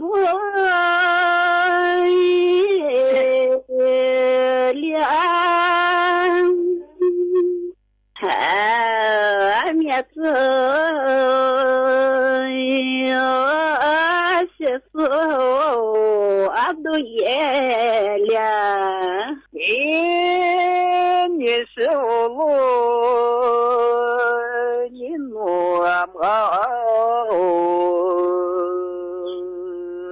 哎我么呀诺不跑一起走他的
ที่นี่สถานีวิทยุกระจายเสียงแห่งประเทศไทยต่อไปเสนอข่าวซึ่งมีหัวข้อข่าวดังนี้รัฐบาลเดินหน้าลดค่าไฟจริงจังเตรียมรื้อโครงสร้างไฟฟ้าหนุนติดโซล่ารูฟท็อปง่ายขึ้นแก้ปัญหาค่าไฟแพงรัฐมนตรีว่าการกระทรวงอุตสาหกรรมกำหนดและให้การรับรองมาตรฐานโฮมสเตย์ไทยสร้างมูลค่าและช่วยกระตุ้นเศรษฐกิจเมืองรองเพิ่มขึ้นผู้นำยูเครนระบุการหารือกับผู้นำสหรัฐครั้งล่าสุดถือเป็นการหารือที่ดีที่สุดเท่าที่เคยมีมาศึกยกน้ำหนักยุวชนและเยาวชนชิงชนะเลิศแห่งเอเชีย 2025 ที่ประเทศคาซัคสถานเขมิกากำเนิดศรีประเดิมคว้า1เหรียญเงิน2เหรียญทองแดงต่อไปเป็นรายละเอียดของข่าวสำนักงานเลขานุการสมเด็จพระสังฆราชประกาศแนวทางการกระทำสามีจิกรรมถวายสมเด็จพระสังฆราชเนื่องในเทศกาลเข้าพรรษาโดยเปิดพระวิหารให้คณะสงฆ์เข้าถวายสักการะกระทำสามีจิกรรมหน้าพระรูปในวันที่ 12 ถึง 13 กรกฎาคม 2568 สมเด็จพระมหาวีระวงศ์เลขานุการสมเด็จพระสังฆราชเปิดเผยว่าสำนักงานเลขานุการสมเด็จพระสังฆราชได้ออกประกาศเรื่องการกระทำสามีจิกรรมเนื่องในเทศกาลเข้าพรรษาพุทธศักราช 2568 ณ วัดราชบพิตรสถิตมหาสีมารามว่าเพื่อเป็นการถนอมพระอนามัยสมเด็จพระอริยวงศาคตญาณสมเด็จพระสังฆราชสกลมหาสังฆปรินายกจึงขอประกาศแนวทางการกระทำสามีจิกรรมถวายสมเด็จพระอริยวงศาคตญาณสมเด็จพระสังฆราชสกลมหาสังฆปรินายกทรงงดเสด็จออกประทานพระวโรกาสให้พระเถรานุเถระเฝ้าถวายสักการะวัดราชบพิตรสถิตมหาสีมารามเปิดพระวิหารให้คณะสงฆ์เข้าถวายสักการะกระทำสามีจิกรรมหน้าพระรูปสมเด็จพระอริยวงศาคตญาณสมเด็จพระสังฆราชสกลมหาสังฆปรินายกตั้งแต่วันที่ 12 ถึง 13 กรกฎาคม 2568 รัฐบาลเดินหน้าลดค่าไฟฟ้าจริงจังเตรียมรื้อโครงสร้างไฟฟ้าหนุนติดโซล่ารูฟท็อปง่ายขึ้นแก้ปัญหาค่าไฟแพงนางสาวสัสิการวัฒนจันทร์รองโฆษกประจำสำนักนายกรัฐมนตรีกล่าวผ่านรายการเสียงจากใจไทยคู่ฟ้าว่านายเพียรพันธ์สารีรัฐวิภาครองนายกรัฐมนตรีและรัฐมนตรีว่าการกระทรวงพลังงานได้ประกาศแนวทางสำคัญเตรียมรื้อแผน PDP หรือแผนพัฒนากำลังการผลิตไฟฟ้าของประเทศครั้งใหม่เพื่อให้หน่วยงานภาครัฐอย่างการไฟฟ้าฝ่ายผลิตแห่งประเทศไทยหรือกฟผ.มีบทบาทมากขึ้นลดการพึ่งพาเอกชนและลดต้นทุนค่าไฟฟ้าอย่างแท้จริงพร้อมผลักดันกฎหมายส่งเสริมการใช้พลังงานแสงอาทิตย์ที่จะทำให้ประชาชนสามารถติดตั้งโซลาร์เซลล์บนหลังคาได้ง่ายขึ้นไม่ต้องผ่านขั้นตอนการขออนุญาตให้ยุ่งยากอีกต่อไปเพียงแค่แจ้งก็สามารถดำเนินการได้ซึ่งขณะนี้ร่างพระราชบัญญัติดังกล่าวอยู่ระหว่างนำเสนอคณะรัฐมนตรีเพื่อพิจารณาเห็นชอบนอกจากนี้ยังเร่งเจรจากับผู้ผลิตโดยตรงเพื่อให้คนไทยเข้าถึงโซลาร์เซลล์ในราคาประหยัดเพื่อให้คนไทยเข้าถึงพลังงานสะอาดมากขึ้นที่ผ่านมานะคะต้นทุนของค่าไฟของประเทศเราสูงเพราะว่าต้องนำเข้าก๊าซ LNG จากต่างประเทศขนส่งทางเรือราคาผันผวนตามราคาตลาดโลกและยังมีสัญญาซื้อขายไฟจากเอกชนยาวเป็น10 ปีทำให้เราต้องแบกรับราคาที่ไม่เป็นธรรมในทุกๆเดือนค่ะซึ่งตอนนี้ค่ะรัฐบาลกำลังเตรียมรื้อแผน PDP หรือแผนพัฒนากำลังผลิตไฟฟ้าของประเทศครั้งใหม่นะคะเพื่อให้หน่วยงานรัฐอย่างกฟผ.มีบทบาทมากขึ้นลดการพึ่งพาเอกชนและลดต้นทุนไฟฟ้าให้ได้จริงค่ะและนอกจากนี้ค่ะรัฐบาลก็กำลังเจรจากับผู้ผลิตโดยตรงเพื่อหาโซลาร์เซลล์ราคาถูกมาให้พี่น้องประชาชนได้เข้าถึงพลังงานสะอาดในราคาที่ประหยัดได้อย่างง่ายขึ้นค่ะทั้งนี้การลดค่าไฟไม่ใช่แค่การช่วยภาคครัวเรือนแต่ยังช่วยลดต้นทุนการผลิตของภาคธุรกิจและอุตสาหกรรมด้วยโรงงานกว่า 70,000 แห่งทั่วประเทศต้องใช้ไฟฟ้าปริมาณมากหากค่าไฟถูกลงสินค้าก็มีโอกาสถูกลงประชาชนได้ประโยชน์ทั้งทางตรงและทางอ้อมเศรษฐกิจจะหมุนเวียนดีขึ้นนิตยาคุณสิมรายงานรัฐมนตรีว่าการกระทรวงอุตสาหกรรมสนับสนุนการท่องเที่ยวโดยกำหนดและให้การรับรองมาตรฐานโฮมสเตย์ไทยสร้างมูลค่าและช่วยกระตุ้นเศรษฐกิจเมืองรองเพิ่มขึ้นนายเอกนัทพร้อมพันธ์รัฐมนตรีว่าการกระทรวงอุตสาหกรรมกล่าวว่าจากการที่รัฐบาลมีนโยบายสนับสนุนการท่องเที่ยวเพื่อกระตุ้นเศรษฐกิจในทุกด้านทุกมิติทั้งจำนวนนักท่องเที่ยวเม็ดเงินที่จ่ายต่อหัวและการจ้างงาน เนื่องจากการท่องเที่ยวถือเป็นเครื่องมือทางเศรษฐกิจที่สำคัญของประเทศสำหรับภารกิจของกระทรวงอุตสาหกรรมโดยสำนักงานมาตรฐานผลิตภัณฑ์อุตสาหกรรมหรือสมอ.ได้กำหนดมาตรฐานที่สนับสนุนการขับเคลื่อนนโยบายด้านการท่องเที่ยวของรัฐบาลได้แก่มาตรฐานอุตสาหกรรม S สำหรับผู้ประกอบการ SME ที่ประกอบธุรกิจโฮมสเตย์เนื่องจากในปัจจุบันกระแสการท่องเที่ยวชุมชนกำลังมีบทบาทในอุตสาหกรรมการท่องเที่ยวมากขึ้นโดยเฉพาะการท่องเที่ยวที่เน้นการเรียนรู้วิถีชีวิตวัฒนธรรมประเพณีระหว่างนักท่องเที่ยวกับเจ้าของบ้านในชุมชนดังนั้นการได้รับการรับรองตามมาตรฐานจะช่วยสร้างมูลค่าให้กับธุรกิจ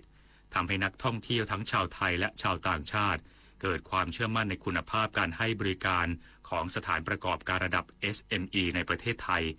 และเลือกที่จะเที่ยวเมืองรองหรือในระดับท้องถิ่นของประเทศไทยมากขึ้นด้วยปัจจุบันมีผู้ประกอบการ SME ได้รับการรับรองมาตรฐานดังกล่าวจากสมอ.แล้วจำนวน53ราย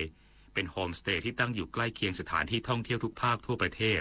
เช่นเพชรบูรณ์แม่ฮ่องสอนชุมพรนครราชสีมาพิจิตรราชบุรีและสมุทรสงครามเป็นต้นรัฐมนตรีช่วยว่าการกระทรวงพาณิชย์ลงพื้นที่ด่านหนองคายติดตามสถานการณ์การค้าชายแดนเยี่ยมชมกระบวนการส่งออกทุเรียนไทยก่อนส่งออกไปจีนนายชันทวิทย์ ตันทสิทธิ์รัฐมนตรีช่วยว่าการกระทรวงพาณิชย์เปิดเผยว่าได้ลงพื้นที่ตรวจเยี่ยมการดำเนินงานด่านการค้าชายแดนและผ่านแดนหน้าสำนักงานศุลกากรหนองคายพร้อมเยี่ยมชมกระบวนการตรวจสอบคุณภาพทุเรียนก่อนส่งออกไปจีนของด่านตรวจพืชหนองคายและการทำงานของศูนย์บริการค้าชายแดนเบ็ดเสร็จจุดเดียวที่ช่วยให้กระบวนการส่งออกสะดวกและรวดเร็วยิ่งขึ้นซึ่งการค้าชายแดนของจังหวัดหนองคายโดยเฉพาะการส่งออกผ่านสปป.ลาวไปยังจีนมีแนวโน้มเติบโตอย่างต่อเนื่องหลังเปิดใช้รถไฟลาวจีนตั้งแต่ธันวาคม 2564 โดยในปี 2567 ไทยสามารถส่งออกผ่านหนองคายไปจีนได้ถึง 17,953 ล้านบาทและในช่วง 5 เดือนแรกของปีนี้มีมูลค่าการส่งออกแล้วกว่า 11,728 ล้านบาทขยายตัวถึง25.4%สินค้าเด่นที่สร้างรายได้มากที่สุดคือทุเรียนสดคิดเป็นสัดส่วนกว่า94%ของการส่งออกทั้งหมดไปจีนผ่านเส้นทางหนองคายลาวจีนมีมูลค่า 11,024 ล้านบาทขยายตัว34.2%โดยจากการได้เยี่ยมชมวิธีการตรวจสอบทุเรียนก่อนส่งออกไปจีนของด่านตรวจพืชหนองคายทำให้มั่นใจว่าทุเรียนไทยที่ส่งออกไปจีนมีมาตรฐานความปลอดภัยสูงและเป็นที่ยอมรับของตลาดจีนกรมการค้าภายในประสานห้างค้าปลีกรับซื้อผลผลิตมังคุดเพื่อผลักดันราคาให้อยู่ในระดับที่เหมาะสมเพื่อช่วยเหลือเกษตรกรนายวิทยากรมณีเนตรอธิบดีกรมการค้าภายในกระทรวงพาณิชย์เปิดเผยภายหลังการตรวจเยี่ยมการกระจายผลผลิตผลไม้ณห้างท็อปส์สาขาเซ็นทรัลเวสต์เกตภายใต้ไทยฟรุตส์เฟสติวัล 2025 วันนี้ว่ากรมได้รับนโยบายจากนายจตุพรบุรุษพัฒน์รัฐมนตรีว่าการกระทรวงพาณิชย์ที่ได้ลงพื้นที่จังหวัดนครศรีธรรมราชและได้สั่งการให้เร่งประสานห้างค้าส่งค้าปลีกรับซื้อผลผลิตมังคุดเพื่อดันราคาให้อยู่ในระดับที่เหมาะสมกรมจึงได้ร่วมมือกับท็อปส์และสภาหอการค้าแห่งประเทศไทยเชื่อมโยงมังคุดนครศรีธรรมราชมาจำหน่ายเพิ่มเติมในปริมาณ100 ตันเพื่อเป็นการช่วยเหลือเกษตรกรอย่างต่อเนื่องทั้งนี้ท็อปส์ได้จัดกิจกรรมส่งเสริมการขายผลไม้ตามฤดูกาลระหว่างวันที่ 4 กรกฎาคมถึง 31 สิงหาคม 2568 ผ่านช่องทางของ TOPS ได้แก่ TOPS and Food Hall จำนวน 169 สาขาและ TOPS Daily อีก 523 สาขารวมทั้งสิ้น 692 สาขาทั่วประเทศด้วยความร่วมมือในครั้งนี้ถือเป็นกลไกสำคัญในการดูดซับผลผลิตช่วยบรรเทาภาวะล้นตลาดและสร้างช่องทางจำหน่ายที่มั่นคงให้แก่เกษตรกรขณะที่ผู้บริโภคจะได้มีโอกาสบริโภคผลไม้คุณภาพดีราคาจับต้องได้จึงขอเชิญชวนให้ช่วยกันซื้อช่วยกันบริโภคเพื่อช่วยเหลือเกษตรกรปภ.แจ้ง33จังหวัดในพื้นที่ภาคเหนือภาคตะวันออกเฉียงเหนือภาคกลางและภาคใต้เฝ้าระวังสถานการณ์น้ำท่วมฉับพลันและน้ำป่าไหลหลากดินโคลนถล่มช่วงวันที่12กรกฎาคมนี้นายภาสกรบุญยลักษณ์อธิบดีกรมป้องกันและบรรเทาสาธารณภัยหรือปภ.กล่าวว่าจากการติดตามสภาวะอากาศและพิจารณาปัจจัยเสี่ยงประกอบกับสำนักงานทรัพยากรน้ำแห่งชาติที่แจ้งว่าจะมีฝนตกหนักถึงหนักมากในบางพื้นที่ ซึ่งจากการประเมินวิเคราะห์สภาพอากาศสถานการณ์น้ำพบว่ามีพื้นที่บางส่วนมีความเสี่ยงเกิดสถานการณ์ภัยต้องเฝ้าระวังน้ำท่วมฉับพลันน้ำป่าไหลหลากดินโคลนถล่มและน้ำท่วมขังในเขตชุมชนเมืองที่เกิดน้ำท่วมขังเป็นประจำเนื่องจากระบายไม่ทันและระดับน้ำโขงเปลี่ยนแปลงในพื้นที่33จังหวัดภาคเหนือภาคตะวันออกเฉียงเหนือภาคกลางและภาคใต้ต้องเฝ้าระวังสถานการณ์ระหว่างวันที่6ถึง12กรกฎาคมนี้ปภ.จึงได้ประสานไปยัง33จังหวัดและศูนย์ปภ.เขตในพื้นที่เสี่ยงภัยให้เตรียมความพร้อมรับมือกับปริมาณฝนที่ตกหนักพร้อมวางแผนการบริหารจัดการน้ำให้เหมาะสมสอดคล้องกันตั้งแต่ต้นน้ำถึงปลายน้ำและอิทธิพลของการขึ้นลงของน้ำทะเลสำหรับสถานที่ท่องเที่ยวธรรมชาติโดยเฉพาะถ้ำน้ำตกถ้ำลอดหากมีความเสี่ยงเกิดสถานการณ์ภัยให้ประกาศแจ้งเตือนและปิดกั้นพื้นที่ไม่ให้บุคคลใดเข้าพื้นที่โดยเด็ดขาดและจัดเจ้าหน้าที่เฝ้าระวังพื้นที่เสี่ยงภัยดังกล่าวตลอด24ชั่วโมงโดยสามารถติดตามประกาศการแจ้งเตือนภัยรายพื้นที่ได้ที่แอปพลิเคชัน Thai Disaster Alert แจ้งเหตุขอความช่วยเหลือสายด่วนนิรภัย1784ตลอด24ชั่วโมงกระทรวงดิจิทัลเพื่อเศรษฐกิจและสังคมตรวจพบข่าวปลอมที่ประชาชนให้ความสนใจสูงสุดอันดับที่1คือเรื่องวันที่5กรกฎาคม2025จะเกิดคลื่นสึนามิใหญ่นายเวทางพ่วงทรัพย์เลขาธิการคณะกรรมการดิจิทัลเพื่อเศรษฐกิจและสังคมแห่งชาติในฐานะโฆษกกระทรวงดิจิทัลเพื่อเศรษฐกิจและสังคมหรือ DE กล่าวถึงผลการมอนิเตอร์และรับแจ้งข่าวปลอมของศูนย์ต่อต้านข่าวปลอมระหว่างวันที่27มิถุนายนถึง3กรกฎาคม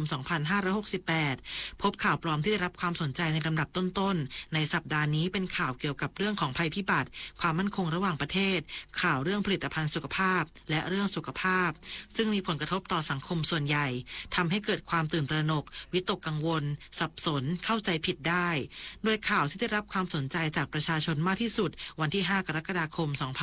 2525จะเกิดคลื่นสึนามิใหญ่เสี่ยงเกิดสึนามิที่ภาคใต้ฝั่งอันดามันอาจรุนแรงกว่าปี2547โดยกรมอุตุนิยมวิทยาตรวจสอบพบว่าเป็นข้อมูลเท็จโดยขอชี้แจงว่าปัจจุบันยังไม่มีเทคโนโลยีหรือวิธีการใดบนโลกที่สามารถทำนายวันเวลาที่จะเกิดแผ่นดินไหวและสึนามิได้อย่างถูกต้องแม่นยำโดยทางกรมอุตุนิยมวิทยาได้มีการเฝ้าระวังภัยพิบัติอย่างใกล้ชิดหากมีภัยพิบัติเกิดขึ้น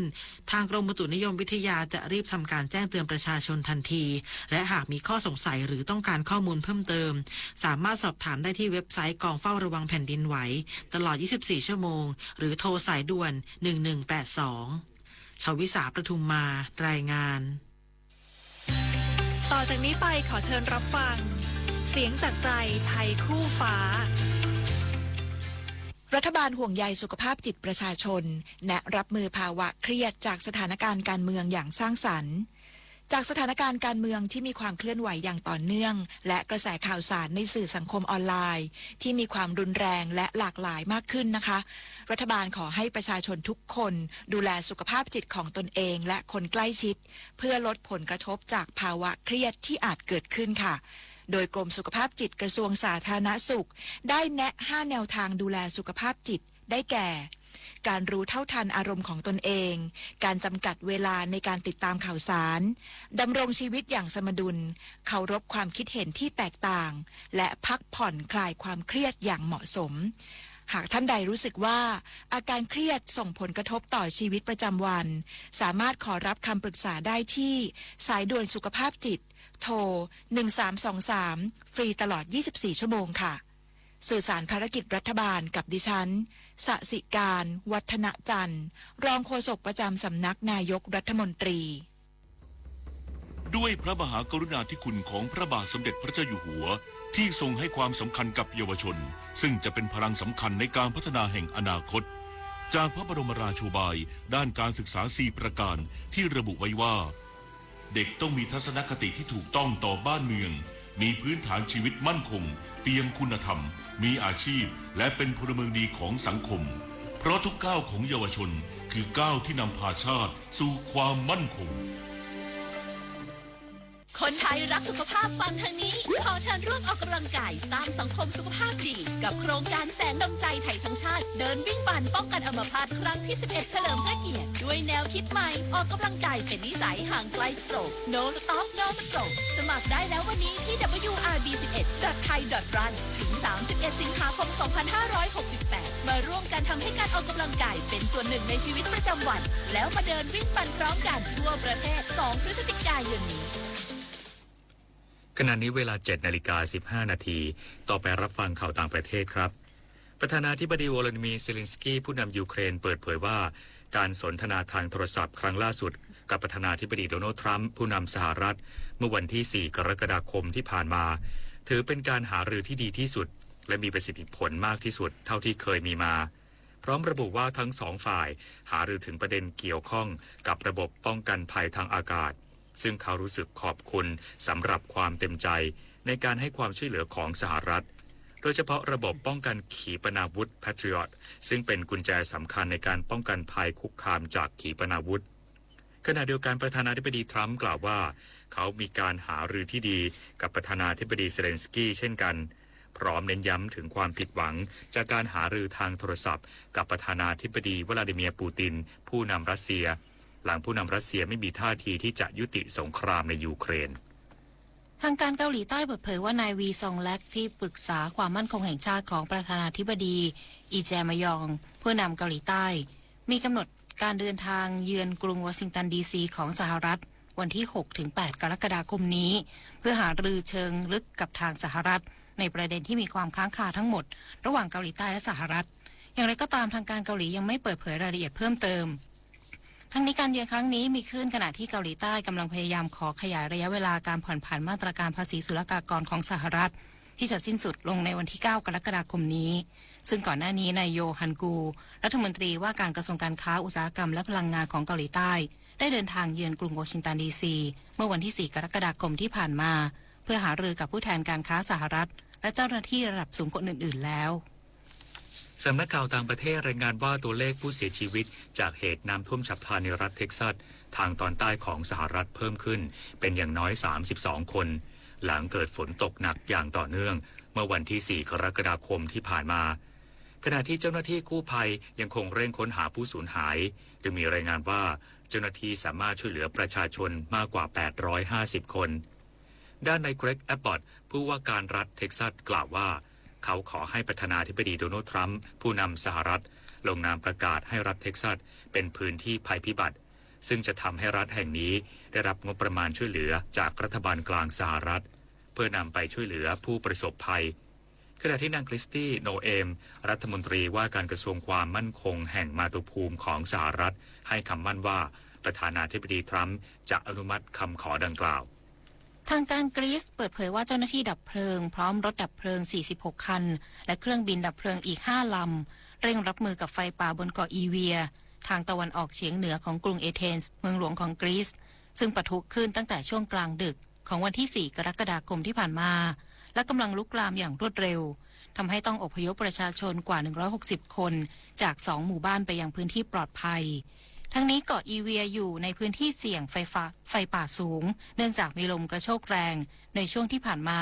ซึ่งไฟป่าครั้งนี้นับเป็นอีกหนึ่งภัยพิบัติทางธรรมชาติที่เกิดจากลมแรงและสภาพอากาศแห้งแล้งขณะเดียวกันในหลายพื้นที่ของยุโรปกำลังเผชิญกับคลื่นความร้อนรุนแรงส่งผลให้มีผู้เสียชีวิตอย่างน้อย8คนทั่วภูมิภาคต่อไปรับฟังข่าวกีฬาค่ะการแข่งขันยกน้ำหนักยุวชนและเยาวชนชิงชนะเลิศแห่งเอเชีย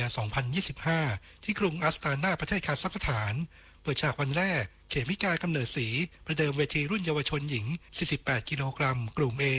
ยกท่าสแนทได้ 76 กิโลกรัมคว้าเหรียญทองแดงมาครอง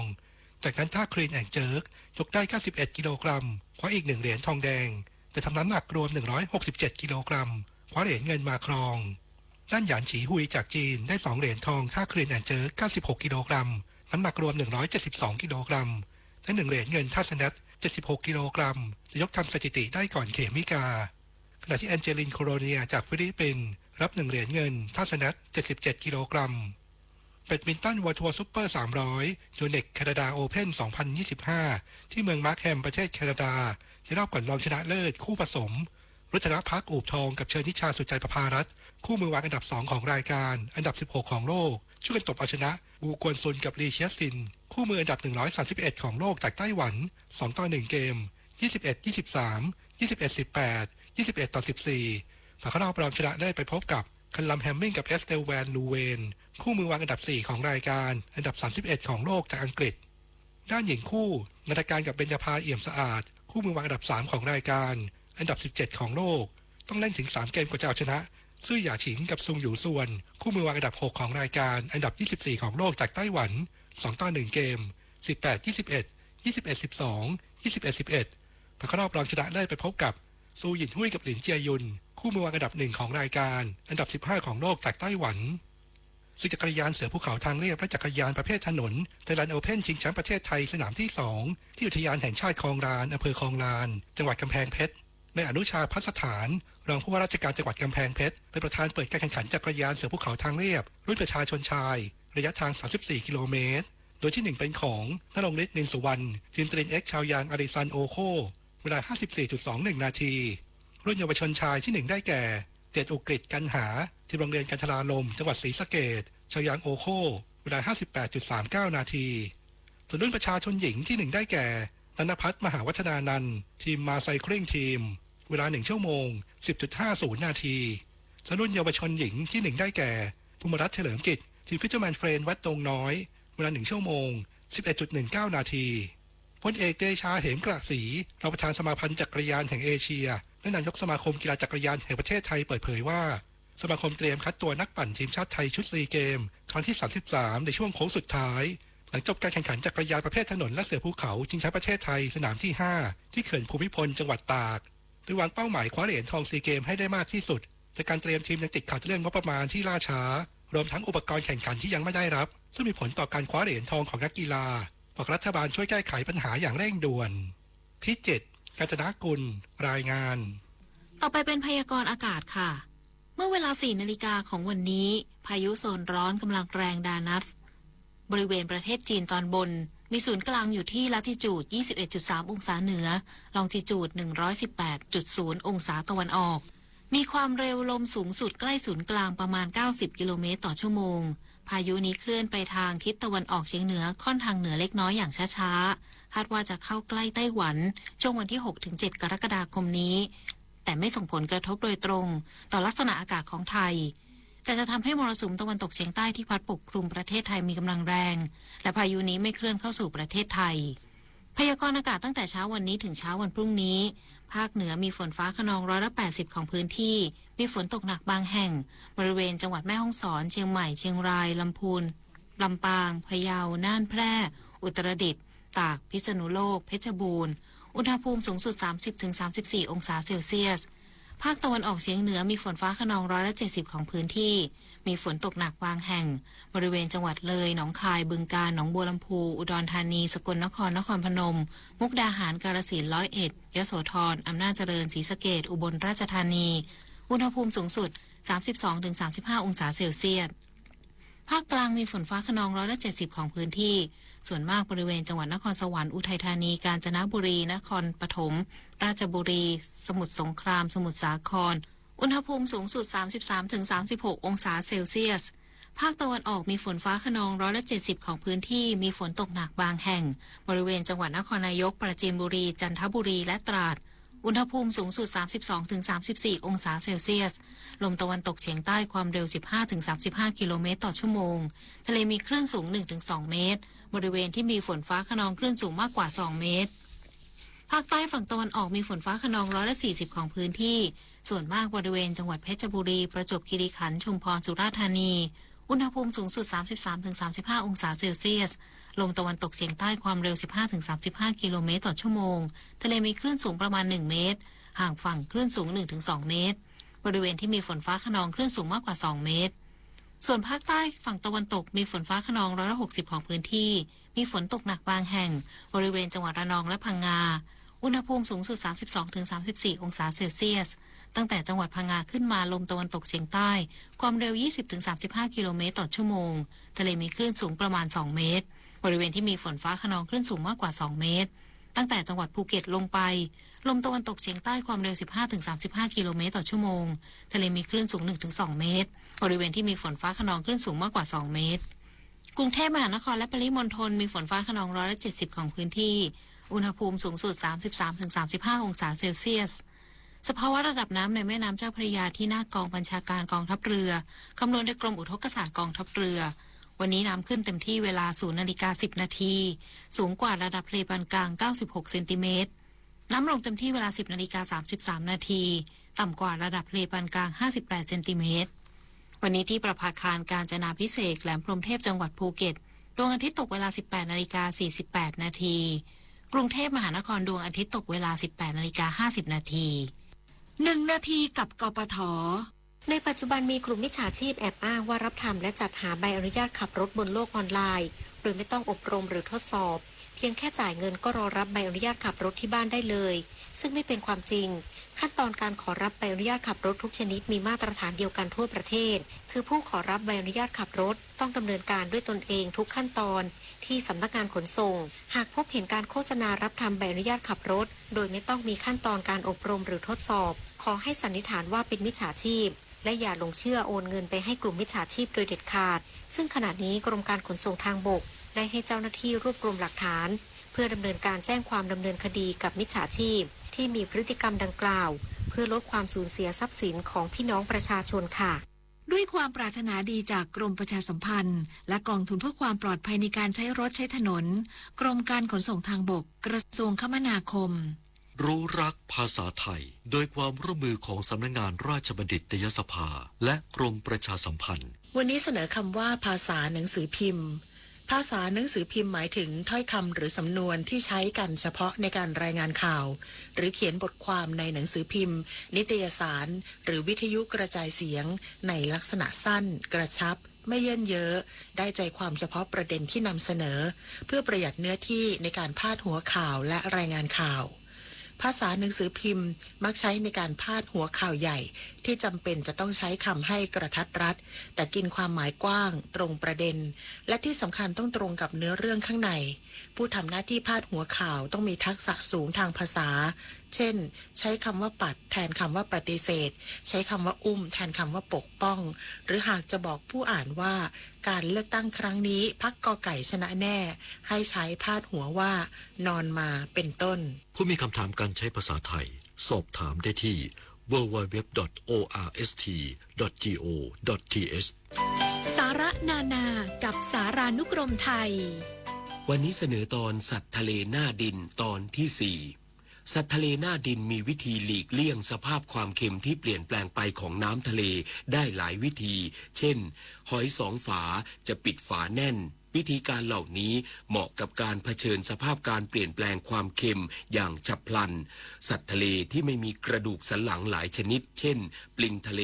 และปลาฉลามสามารถรักษาระดับปริมาณน้ำและเกลือแร่ในร่างกายให้ใกล้เคียงกับน้ำทะเลภายนอกแต่พวกกุ้งหรือปูก้ามดาบที่อาศัยอยู่บริเวณป่าชายเลนจะมีการปรับระดับปริมาณน้ำและเกลือแร่ในตัวมันอยู่ตลอดเวลาเพื่อให้สามารถเผชิญกับสภาพที่มีการเปลี่ยนแปลงได้ติดตามเพิ่มเติมและฟังย้อนหลังได้ที่ Facebook, YouTube, Line และ Instagram @ สารานุกรมไทยและ www.saranukromthai.or.th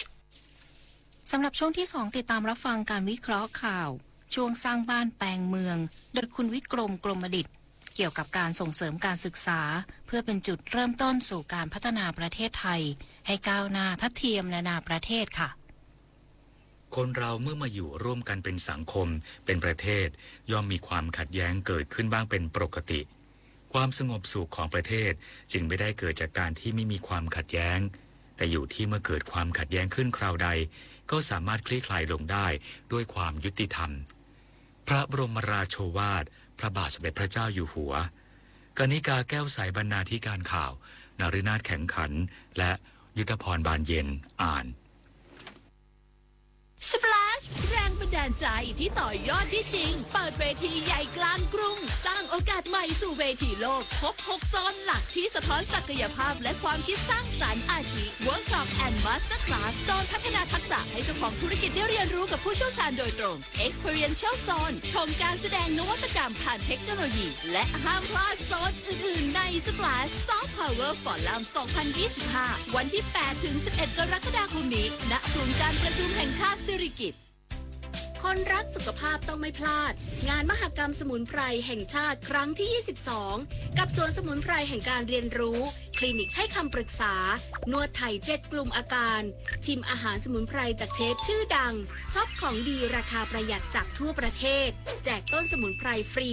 พร้อมกิจกรรมเวิร์กช็อปและผลงานวิชาการนวัตกรรมสมุนไพรไทยระดับโลก 2-6 กรกฎาคมนี้ณหอ 11-12 Impact เมืองทองธานีกลับมารับฟังข่าวช่วงที่ 2 ครับท่านผู้ฟังครับในช่วงสร้างบ้านแปลงเมืองโดยคุณวิกรมกรมดิษฐ์วันนี้จะวิเคราะห์เกี่ยวกับการส่งเสริมการศึกษาเพื่อเป็นจุดเริ่มต้นสู่การพัฒนาประเทศไทยให้ก้าวหน้าทัดเทียมนานาประเทศขอเชิญติดตามรับฟังครับ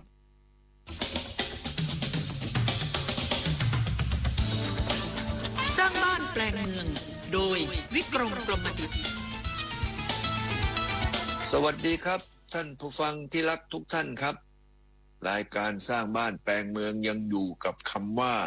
ทำไมคนไทยถึงไม่รวยสักทีเราได้คุยกันมาแล้วล่ะครับว่าความเจริญของประเทศไทยเรานั้นเริ่มมาตั้งแต่ยุคอยุธยาที่เราเปิดประเทศอย่างเต็มที่ฝรั่งมังค่าก็นั่งเรือมาตั้งรกรากอยู่ในกรุงศรีอยุธยาแล้วก็มาตอนหลังจากที่เราเสียกรุงศรีไปเราก็มาตั้งรัตนโกสินทร์ก็มีเช่นกันฉะนั้นในยุคนั้นเวลานั้นก็ถือว่าเราสุดยอดนะเราเจริญที่สุดเรามีความรู้เพราะว่าร.5 นั้นเสด็จประพาสยุโรปครั้งแรก13ประเทศครั้งที่2 15ประเทศก็ทรงติดพระโอรสต่างๆแล้วก็ลูกหลานของข้าราชการไปเรียนต่อที่ยุโรปหลังจากเรียนจบมาแล้วก็กลับมาทำงานในแต่ละกระทรวงของประเทศไทยวันนั้นถือว่าเราได้ไปหาความรู้เอาความรู้ต่างๆมาพัฒนาประเทศเราที่จริงว่าไปแล้วเราก็ถือว่าเป็นประเทศที่มีความสำเร็จในเรื่องของการพัฒนาประเทศแต่วันนี้ถ้าเรามาดูกันแล้วทำไมเราเวลาผ่านไป100 กว่าปีเราทำไมแทนที่เราจะนำหน้าประเทศอื่นๆเช่นในอดีตกลับกลายมาเป็นอยู่ข้างหลังคนไทยกับยากจนไม่ร่ำรวยเพราะอะไรเอ่ยก็เพราะว่าคนไทยเราไม่ใฝ่เรียนใฝ่รู้เห็นไหมครับวันนี้ว่าไปแล้วเนี่ยคนไทยที่เรียนดีเรียนเก่งเขาก็มีงานที่ดีทำแล้วก็มีความสามารถในการที่จะไปทำธุรกิจงาน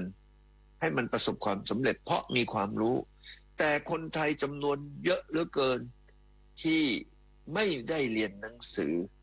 ถามว่าเพราะอะไรเอ่ยก็เพราะจะบอกว่าครอบครัวยากจนก็ที่จริงรัฐบาลเขาก็มีกยศให้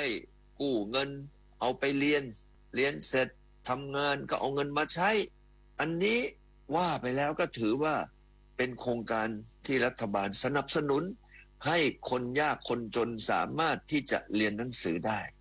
เราก็ว่าไปแล้วเรามีมหาวิทยาลัยหลายแห่งทั้งทางเหนือทั้งอีสานทั้งทางภาคกลางภาคใต้เพื่อที่จะกระจายให้นักเรียนท้องถิ่นอันนั้นได้เรียนอยู่แถวใกล้บ้านไม่จำเป็นต้องมาแออัดอยู่ที่กรุงเทพที่จริงตรงนี้แหละครับเราก็จะได้คนที่มีความรู้ซึ่งเราก็ทำมาแต่ทำไมเรายังไม่สามารถที่จะพัฒนาประเทศได้ดีขึ้นแล้วไปดูไม่ว่าจะเป็นญี่ปุ่นเกาหลีไต้หวันจีนสิงคโปร์แล้วก็มาเลเซียล้วนแต่เป็นประเทศที่เขา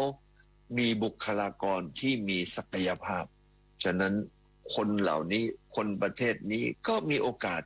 ที่จะประสบความสำเร็จ ในธุรกิจการงาน ข้อที่2ครับรัฐบาลของแต่ละประเทศสนับสนุนการลงทุนการพัฒนาอย่างเต็มที่ลองไปดูสิครับว่าแต่ละประเทศเมื่อกี้ที่ผมเอ่ยมานั้นรัฐบาลส่งเสริมเต็มที่ในเรื่องของการลงทุนในการร่วมมือกับต่างประเทศแต่ทำไมประเทศไทยเราอันนี้เราก็มีแต่เราไม่ได้ประสบความสำเร็จเช่นอย่างกับประเทศอื่นเขาวันนี้ก็ต้องกลับมาดูว่านั่นแหละครับก็คือผู้นำก็เริ่มตั้งแต่ในบ้านนะเป็นพ่อเป็นแม่ผู้นำถ้าเรามีผู้นำที่ดีครอบครัวอันนั้นก็จะประสบความสำเร็จเช่นเดียวกับประเทศแล้วถ้ามีผู้นำอย่างลีกวนยูอย่างเติ้งเสี่ยวผิงอันนี้เราก็จะเห็นเลยบอกว่าวันนี้ทำไมวิโดโดเขาประสบความสำเร็จในการพัฒนาประเทศก็เพราะว่าเขาเป็นผู้นำที่ดีผู้นำที่มีความสามารถนั่นเองและผมก็เชื่อว่าประเทศจะต้องมีการเปลี่ยนแปลงเพราะมีผู้นำที่ดีนั่นเอง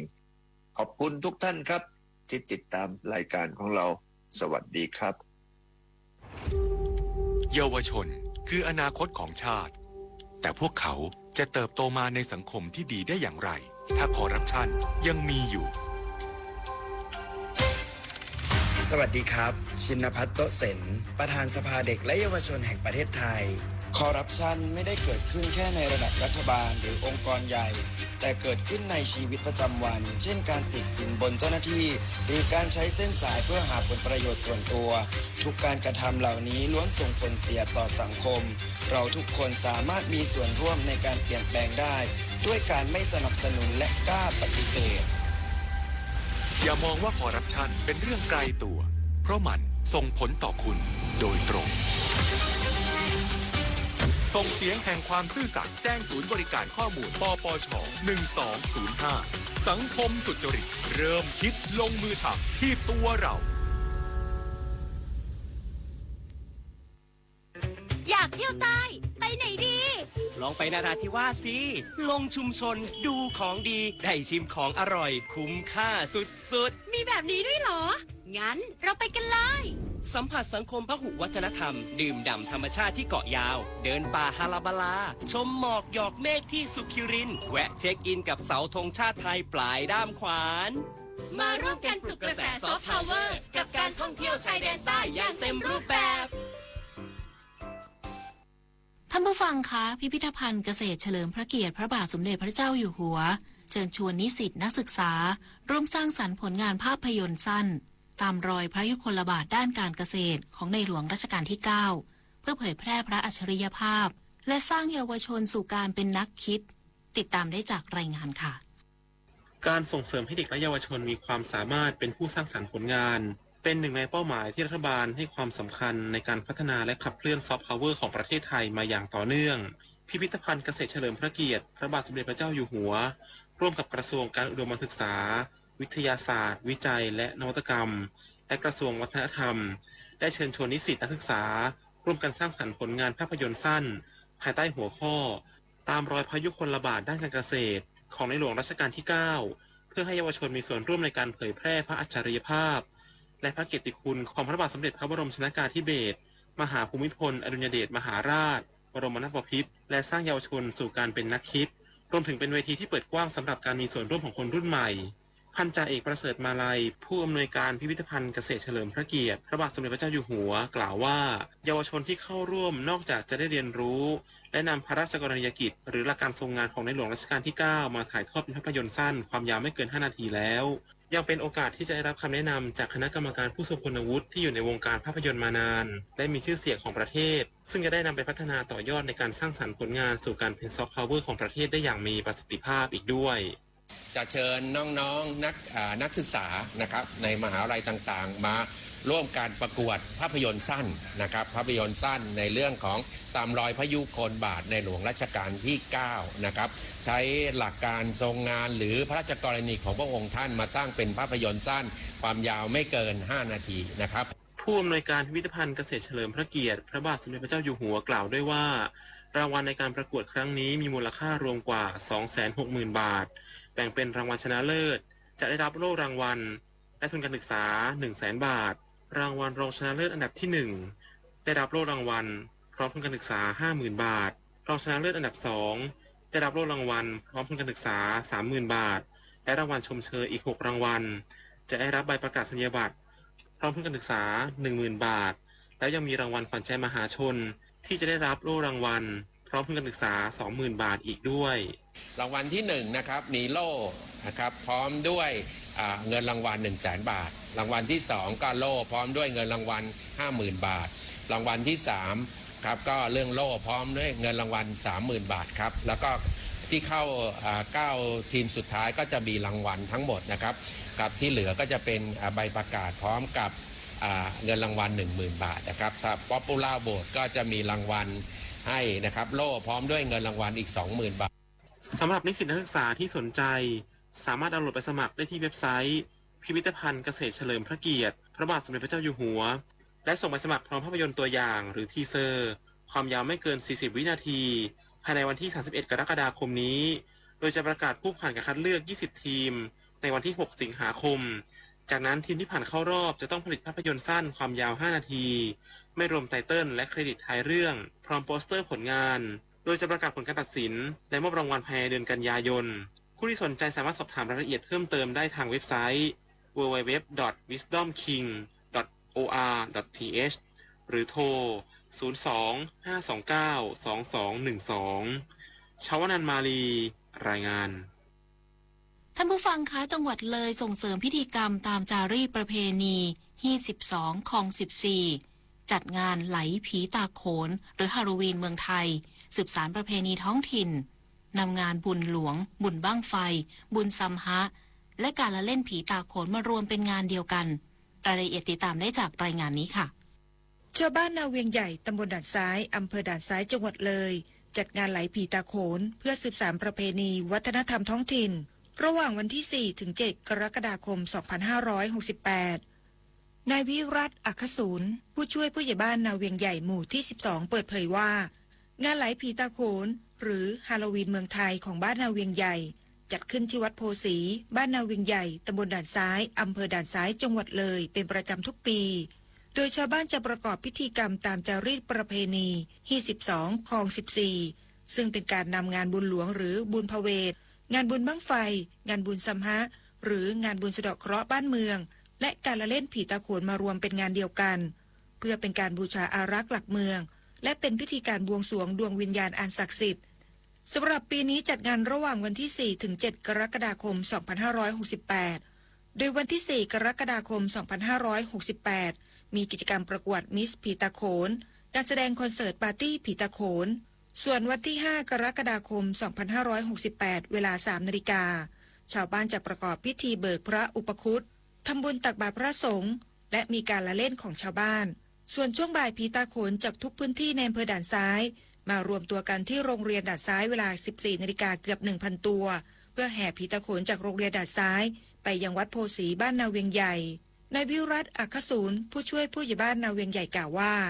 เรานี่จะไม่มีการจัดรูปขบวนจะเดินกันรวมมาเป็นขบวนเดียวเลยก็คือผีอย่างเดียวเลยครับคล้ายๆเป็นฮาโลวีนผีตะโขนไปเลยเงี้ยมีผีมีนักท่องเที่ยวเดินปะปนกันมาเป็นขบวนเดียวยาวมาเลยครับแต่ละกลุ่มเขาก็เตรียมรถมาก็จะมีดนตรีเปิดมาเป็นระยะเล่นกันมาสนุกสนานตามรูปแบบระหว่างการแห่เหล่าผีตะโขนที่ร่วมขบวนจะออกวาดลวดลายการเต้นประกอบเสียงจังหวะดนตรีอย่างสนุกสนานสามารถชมผีตะโขนนับพันตัวในงานครั้งนี้ได้จากนั้นเวลา 19 นาฬิกาเป็นพิธีเปิดงานอย่างเป็นทางการและจัดคอนเสิร์ตปาร์ตี้ผีตะโขนไปจนถึงเวลา 1 นาฬิกาของวันที่ 6 กรกฎาคม 2568สำหรับวันที่ 6 กรกฎาคม 2568ช่วงเช้าจะเป็นพิธีทำบุญตักบาตรพระสงฆ์แห่ต้นกันชมการละเล่นบุญหลวงและการแสดงคอนเสิร์ตปาร์ตี้ผีตะโขนเวลา 16 นาฬิกาพิธีแห่พระเวสสันดรเข้าเมืองเวลา 18 นาฬิกาพิธีเจริญพระพุทธมนต์นายวิรัตน์อัคศูนย์ผู้ช่วยผู้ใหญ่บ้านนาเวียงใหญ่กล่าวอีกว่าจะมีชาวบ้านเขาก็จะเล่นบุญสนุกสนานกันอยู่ที่ลานวัดวันที่6เนี่ยเราจะมีวงแคนประยุกต์เล่นอยู่ที่บริเวณวัดครับถึง 4 โมงเย็นเราก็จะออกไปเตรียมตัวแห่พระเวสสันดรเข้าเมืองแห่พระเวสสันดรเสร็จตอนเย็นก็จะเริ่มเทศน์ละก็ถึงตอนเช้าวันที่7 วันที่ 7 กรกฎาคม 2518 เวลา 6 นาฬิกาพิธีสวดกระทงยักษ์เวลา 7 นาฬิกาทำบุญตักบาตรพระสงฆ์เวลา 8 นาฬิกาเทศมหาชาติ 13 กันนับเป็นการสืบสานประเพณีท้องถิ่นที่สืบทอดมาอย่างยาวนานณภัทรยอดกลางสท.ด่านซ้ายจังหวัดเลยรายงานท่านผู้ฟังคะอย่างสมาร์ทฟาร์มเมอร์จังหวัดชัยนาทรวมพลังเครือข่ายเปลี่ยนการทำเกษตรให้เป็นอาชีพที่มั่นคงยั่งยืนและมีคุณค่าด้วยความรู้เทคโนโลยีพร้อมขับเคลื่อนเกษตรกรรมไทยอย่างยั่งยืนติดตามได้จากรายงานค่ะในยุคที่โลกเกษตรไทยกำลังเผชิญกับความท้าทายทั้งเรื่องต้นทุนที่สูงขึ้นตลาดที่ผันผวนและการเปลี่ยนแปลงของสภาพภูมิอากาศคนรุ่นใหม่กลุ่มหนึ่งได้ลุกขึ้นมาสร้างความเปลี่ยนแปลงพวกเขาคือยังสมาร์ทฟาร์มเมอร์เครือข่ายเกษตรกรรุ่นใหม่ที่รวมตัวกันเพื่อเรียนรู้แบ่งปันและขับเคลื่อนเกษตรกรรมไทยอย่างยั่งยืนหนึ่งในนั้นคือนายอักษวัฒน์ทรัพย์บริบูรณ์วัย38 ปีเจ้าของสวรรค์ไร่ปลายนาฟาร์มอยู่ที่หมู่ 3 ตำบลหนองขุ่นอำเภอวัดสิงห์จังหวัดชัยนาทอดีตมนุษย์เงินเดือนผู้พลิกชีวิตกลับบ้านเกิดเพื่อเริ่มต้นใหม่ในเส้นทางเกษตรอินทรีย์อย่างสมาร์ทฟาร์มเมอร์นะครับเป็นการรวมตัวของเกษตรกรรุ่นใหม่ในพื้นที่ของแต่ละอำเภอเป็นการเริ่มต้นเกษตรของแต่ละบุคคลเพื่อมารวมตัวกันแล้วเพื่อพัฒนาสินค้าทางการเกษตรเพิ่มประสิทธิภาพของช่องทางการตลาดแล้วก็แต่ก่อนเนี้ยใครทำอะไรก็ขายเองแต่พอเรามารวมตัวในรูปแบบของยังสมาร์ทฟาร์มเมอร์นะครับจะรู้ว่าแต่ละพื้นที่แต่ละอำเภอมีข้อดีข้อเด่นใครทำอะไรเราก็เลยมาเป็นการเชื่อมโยงเครือข่ายของเกษตรกรรุ่นใหม่เพื่อสร้างสรรค์ผลิตภัณฑ์และก็ช่องทางการตลาดเริ่มต้นที่การทำเห็ดแบบระบบอัจฉริยะข้อดีของมันเนี่ยก็จะทำให้เราควบคุมคุณภาพของดอกเห็ดได้มีลูกค้าระดับจังหวัดเป็นลูกค้าแบบต่อเนื่องต่อยอดมาถึงตัวของผลิตภัณฑ์น้ำมะกรูดน้ำผึ้งโซดานะครับก็เป็นอีกหนึ่งตัวผลิตภัณฑ์ที่เรามองตัววัตถุดิบที่มันมีมากมายเลยในพื้นที่ทำให้ตอนนี้เป็นที่ต้องการของท้องตลาดแล้วก็ไม่พอจำหน่ายด้วยเรากำลังจะต่อยอดไปถึงเรื่องแกมมี่มะกรูดเราไม่ต้องมีโรงเรือนอย.เองก็จะมีเครือข่ายของยังสมาร์ทฟาร์มเมอร์เนี่ยครับที่เขารับผลิตเราก็จะเชื่อมโยงเครือข่ายของยังสมาร์ทฟาร์มเมอร์เนี่ยครับมาเพื่อผลิตมาเป็นผลิตภัณฑ์นี้ได้นายอักษวัฒน์ทรัพย์บริบูรณ์อดีตมนุษย์เงินเดือนจากกรุงเทพเลือกกลับบ้านเกิดที่ตำบลหนองขุ่นอำเภอวัดสิงห์จังหวัดชัยนาทเพื่อดูแลครอบครัวและเริ่มต้นชีวิตใหม่บนผืนดินมรดก29 ไร่จากจุดเปลี่ยนชีวิตของคนคนหนึ่งสู่สวรรค์ไร่ปลายนาฟาร์มศูนย์เรียนรู้เกษตรอินทรีย์ที่ปลูกพืชปลูกคนและปลูกความหวังให้ชุมชนนะครับเราก็เป็นจุดเปลี่ยนเลยว่าเราจะมาทำเกษตรแบบอินทรีย์ไม่ใช้สารเคมีเจือปนเพื่อที่จะให้พี่น้องประชาชนเนี่ยได้บริโภคพืชผักหรือผลไม้ที่เขาทำเนี่ยครับโดยไม่มีเคมีเจือปนในราคาที่ถูกเข้ามามีการปลูกผักในครัวเรือนเองอะไรเงี้ยครับแม้แต่ว่าเขาเนี่ยไม่ได้เข้ามาดูงานในนี้แต่เขาทำที่บ้านอันนี้ก็เป็นผลลัพธ์อย่างหนึ่งที่ว่าเขาลองทำดูว่ามันได้จริงไหมยังสมาร์ทฟาร์มเมอร์ไม่ใช่แค่ชื่อกลุ่มแต่คือขบวนการของคนรุ่นใหม่ที่ลงมือเปลี่ยนการเกษตรให้เป็นอาชีพที่มั่นคงยั่งยืนและมีคุณค่าด้วยการรวมพลังของเครือข่ายความรู้เทคโนโลยีและใจที่ไม่ยอมแพ้และวันนี้การเปลี่ยนแปลงได้เริ่มขึ้นแล้วที่สวรรค์ไร่ปลายนาฟาร์มสอบถามข้อมูลเพิ่มเติมได้ทางโทรศัพท์หมายเลข082 415 2879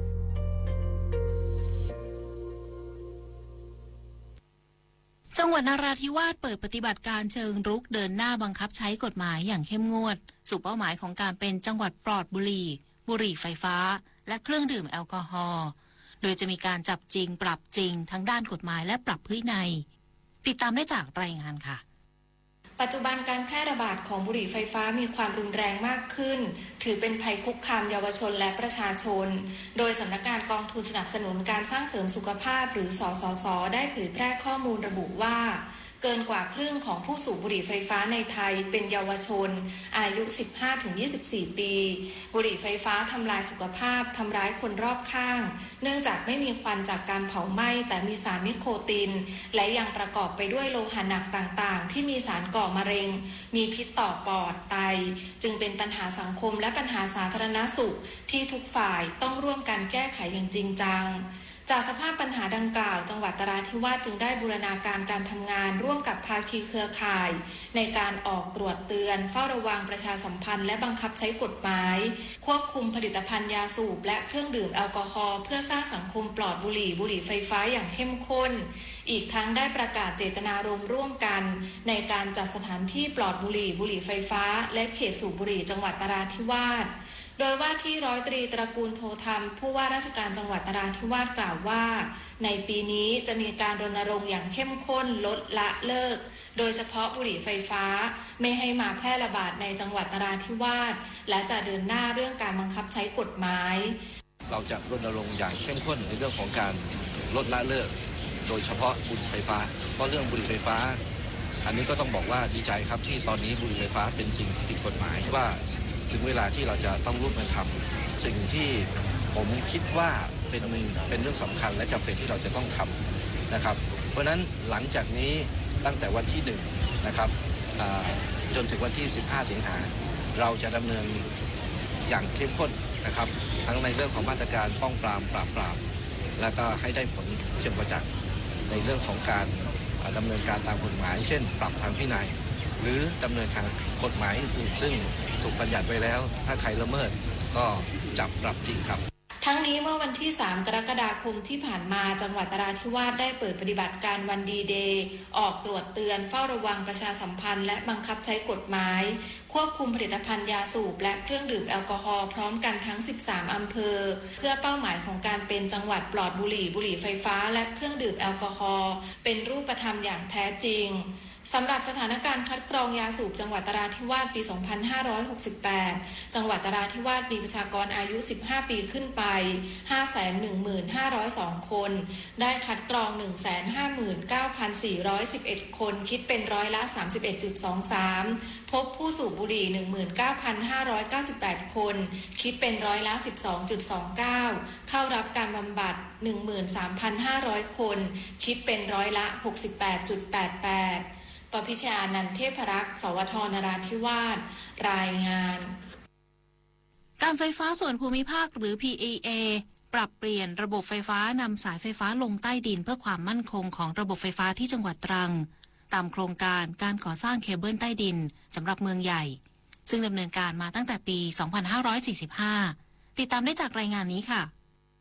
ระบบไฟฟ้าใต้ดินเป็นระบบส่งจ่ายพลังงานไฟฟ้าที่ใช้สายตัวนำหุ้มด้วยฉนวนเพื่อให้ทนต่อแรงดันได้สูงการไฟฟ้าส่วนภูมิภาคได้ร่วมมือกับองค์กรปกครองส่วนท้องถิ่นในแต่ละพื้นที่ดำเนินการนำสายไฟฟ้าลงดินไปแล้วตามตัวเมืองในจังหวัดต่างๆเช่นบริเวณในเมืองใหญ่ย่านธุรกิจเมืองเก่าและแหล่งท่องเที่ยวสำคัญโดยจังหวัดตรังนับเป็นจังหวัดแรกของประเทศไทยที่ได้ดำเนินการก่อสร้างปรับภูมิทัศน์ให้มีความสวยงามเป็นระเบียบและมีความปลอดภัยมากขึ้นภายใต้โครงการก่อสร้างปรับปรุงระบบจำหน่ายไฟฟ้าเป็นเคเบิลใต้ดิน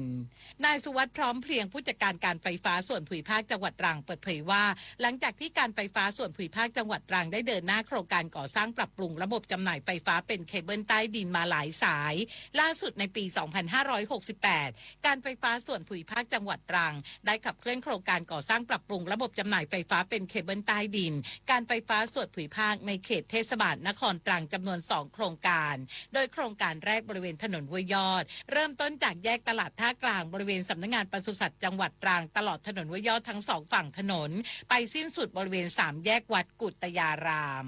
ปัจจุบันเนี่ยเราได้ผู้รับจ้างแล้วนะครับก็เป็นบริษัทคอนโซเทียมนะครับร่วมกันก็คือบริษัทธนวันนะครับอิเล็กทริกร่วมคอนแทคชั่นร่วมกับบริษัทแกนไลน์นะครับอินโนเวชั่นสัญญาก็จะเริ่มเดือนพฤษภาปีนี้นะครับไปสิ้นสุดพฤษภาปีหน้านะครับซึ่งงานมันแยกเป็น2ส่วนก็คืองานโยธาซึ่งผู้รับผิดชอบก็คือในส่วนของเทศบาลนครตรังเป็นผู้ชำระค่าใช้จ่ายนะครับก็ประมาณ1 ใน 3นะครับก็ประมาณสัก63 ล้านบาทในส่วนที่เหลือนี่จะเป็นของการไฟฟ้าส่วนภูมิภาคนะครับซึ่งเป็นการทำงานร่วมกันสำหรับโครงการที่2ดำเนินการบนถนนเจิมปัญญาถนนพัทลุงและถนนรื่นรมโดยถนนเจิมปัญญาและถนนพัทลุงเริ่มต้นต่อจากโครงการเคเบิลใต้ดินถนนเฉลิมพระเกียรติจากแยกพรสิริกุลเก่าไปตามแนวถนนเจิมปัญญาผ่าน3แยกสำนักงานส่งเสริมการเรียนรู้จังหวัดตรังไปตามแนวถนนพัทลุงไปสิ้นสุดบริเวณอนุสาวรีย์พระยารัศดานุประดิษฐ์3แยกหน้าบ้านพักอบจ.ตรังส่วนเส้นทางถนนรื่นรมจะเริ่มต้นจากลานกิจกรรมถนนรื่นรมสิ้น สิ้นสุดที่แยกบ้านพักปลัดจังหวัดตรัง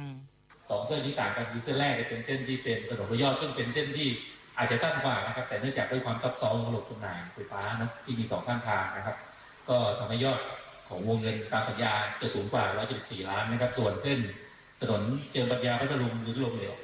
155 ล้านก็จะต่ำกว่านะครับแต่ทั้งนี้ทั้งนั้นเนี่ยนะครับทั้ง2เส้นทางเนี่ยก็ตามสัญญาก็จะเสร็จภายในปีพฤษภาคม 2569นะครับก็1 ปี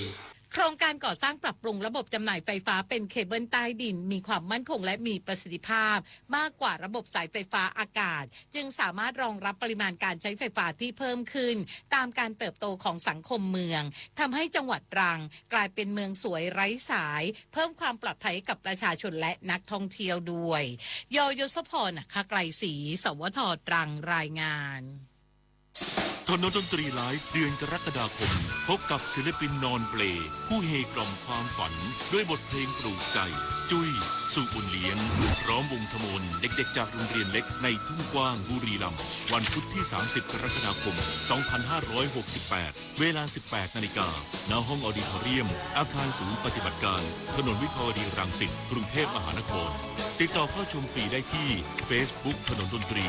เรายังเป็นนักเดินทาง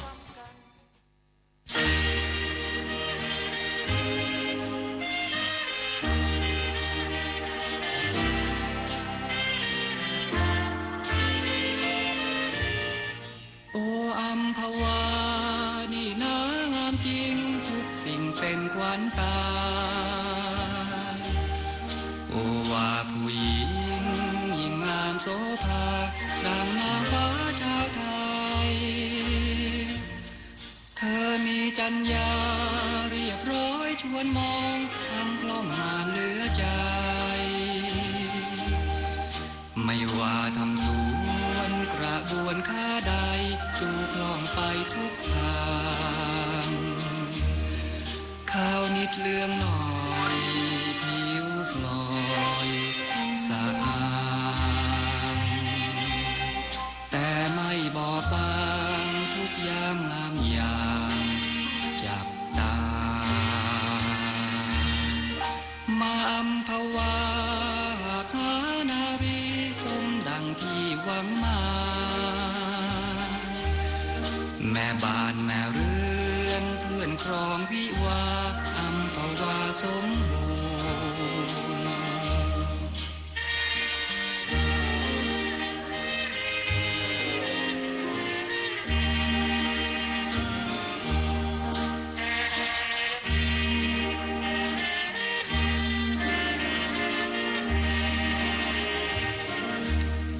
โอ้อัมพวานี่นางามจริงทุกสิ่งเป็นขวัญตาโอ้ว่าผู้หญิงยิ่งงามโสภาดังนางฟ้าชาวไทยเธอมีจรรยาเรียบร้อยชวนมองทำคล่องงานเหลือใจไม่ว่าทำสวนกระบวนค้าใดดูคล่องไปทุกทางข้าวนิดเหลืองหน่อยผิวพลอยสะอาดแต่ไม่บอบบางทุกยามงามอย่างจับตามาอัมพวาหากหานารีสมดังที่หวังมาแม่บ้านแม่เรือนเพื่อนครองวิวาอัมพวาสมบูรณ์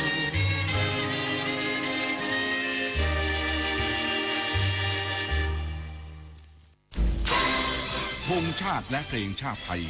เป็นสัญลักษณ์ของความเป็นไทยเราจงร่วมใจยืนตรงเคารพธงชาติด้วยความภาคภูมิใจในเอกราชและความเสียสละของบรรพบุรุษไทย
ลา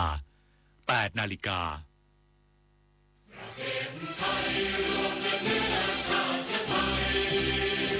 เป็นประชารัฐว่าไทยของไทยทุกส่วนอยู่ดำรงคงไว้ได้ทั้งมวลด้วยไทยล้วนหมายรักสมัคร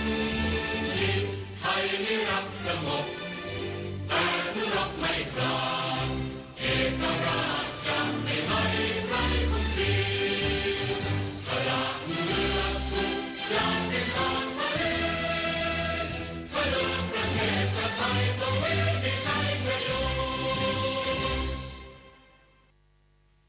รักสามัคคีกันไว้ประเทศไทยจะเข้มแข็งมั่นคง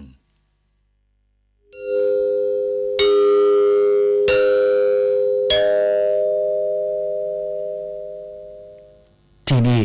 สถานีวิทยุกระจายเสียงแห่งประเทศไทยต่อจากนี้ไปขอเชิญรับฟัง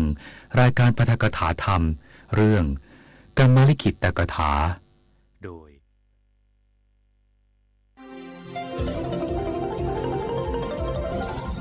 วิทยุแห่งประเทศไทยให้ความรู้คู่ความสุข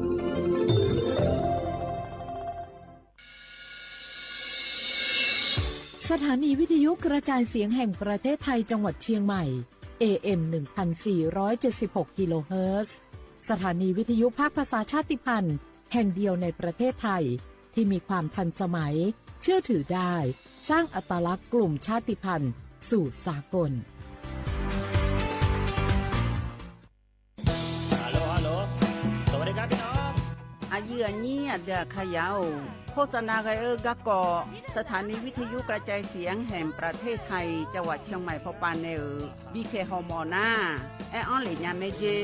สถานีวิทยุกระจายเสียงแห่งประเทศไทยเฮนา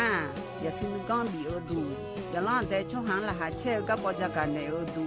พออีสอนนี่กามาเล่าเนกามองขากากายกุญญายีเนียวโฆษณาบีเกหมอญาแลนึงมาอ้อนนานากาไงเหลียวแน่ไงชอนยังยีเนียวนากาสัมโบนาขอนี่จำยองาซุงนี่สีโกจำยอโปเย่และงาเดใจที่โบนาขอนี่จำยอเวนี่นี่โกเย่งาสีเวและงายีเนียวมาเจอเกญา我是下面ข้าชอเมโน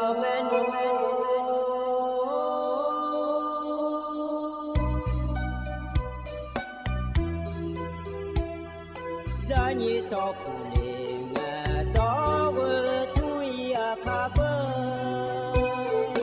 za ni cho mo le nga do nga cho ya ka ba so pa ma si cho cha lo na i ba so ma nga na ma si ko le ya i ba nu ma si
ดูทำมายืนเยี่ยวยิ้มสวยยืนยี่ในพยาทองจุฬาแม่ยืนเนี่ยอยู่สอนนักทองจุฬาหลวยลอยยืนเยี่ยว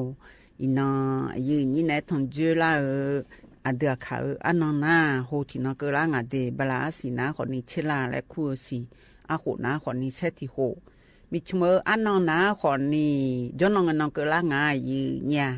เธอวัติโกงอันนองบลาสีเสียงสิเลกาขอนี้พังอายาตาโกเชเย่โหลอยีเนียวอายังมาตินสาติน้อยเบลาจีเออยู่ดึมาควายยีเนี่ย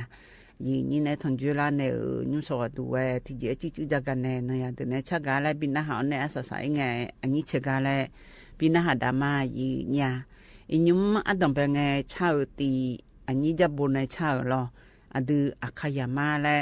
ชาวฮุติตะกอลัวนาหาเบียดามายีเนียว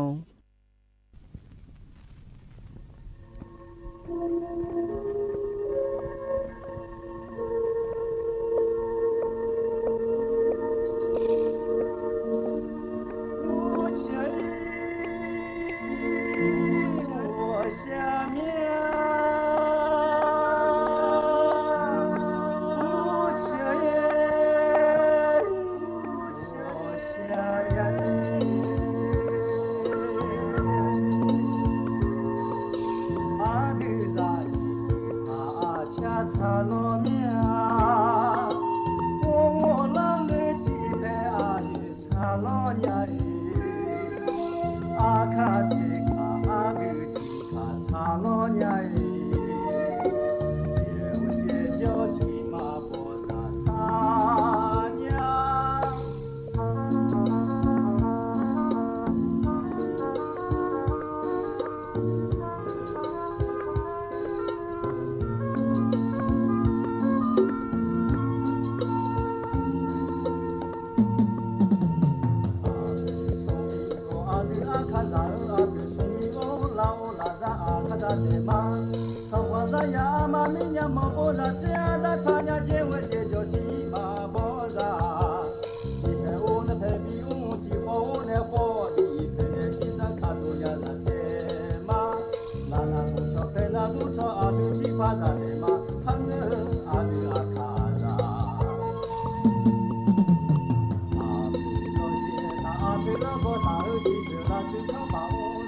nó ya được này chào cái ya na biểu du cái lò gì nhiều hơn cái này na cái cỏ giá cả đàn này nhà gì nhà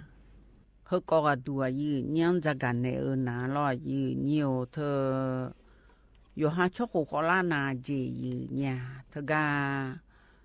á hồ chỉ hồ này là tao bà na lại ở tôi nga yo ha mất đồ là hơi cho homo lại cũng à lo ya gaga si ya gaga pu la hơ lo yu nhiều bị pha gì yu nhà na có nên na khó ni wo như pu la giàu thơ gà ở xã bè la ở thơ lo wo như ở xã gà ở thơ giàu cái bè la gì lẽ tôi lo nga na thì được na yu ham đồ mà la bu mà la sơ khó bè la gì na yu ham đồ thì các cụ phiu đồ leo thơ à bè mò cho bacteria là ngay gì nha yu ha cho cụ khó là na thơ chỉ cụ này là tao pa na lo yu ha mò đồ cụ phiu đồ leo thơ à bè mò yu ham đồ to ông mày gì nha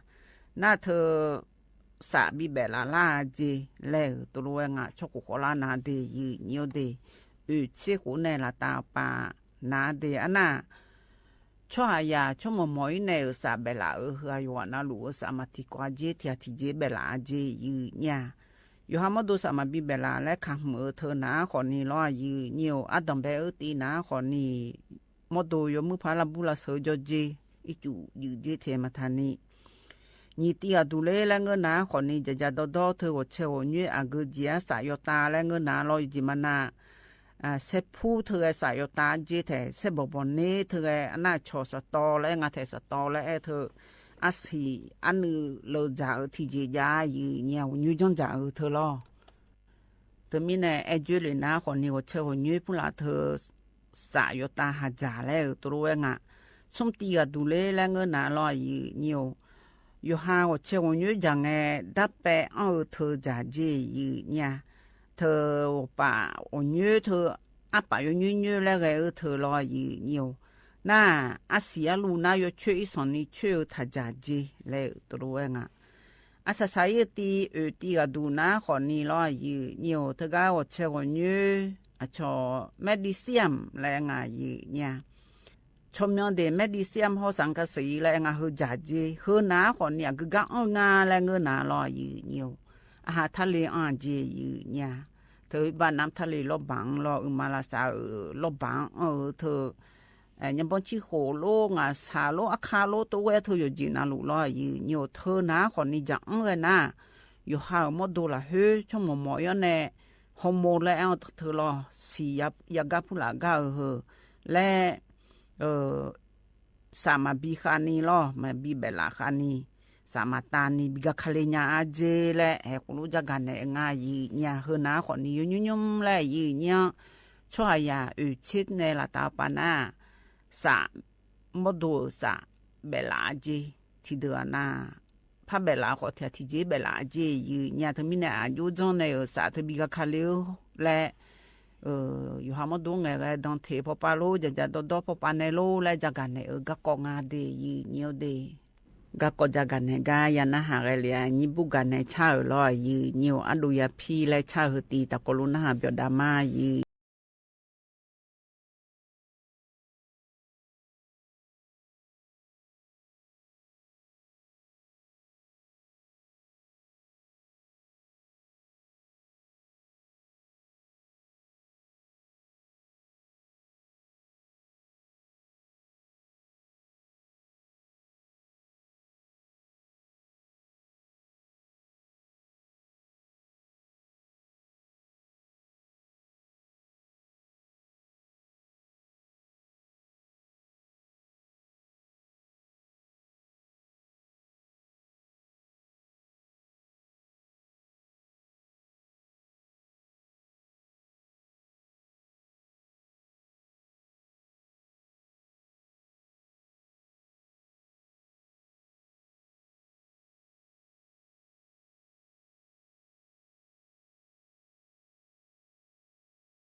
อันดูยาพีและชาฮตียันนะฮะเบียวดูลอยยืนโยกันเนน่าเธอ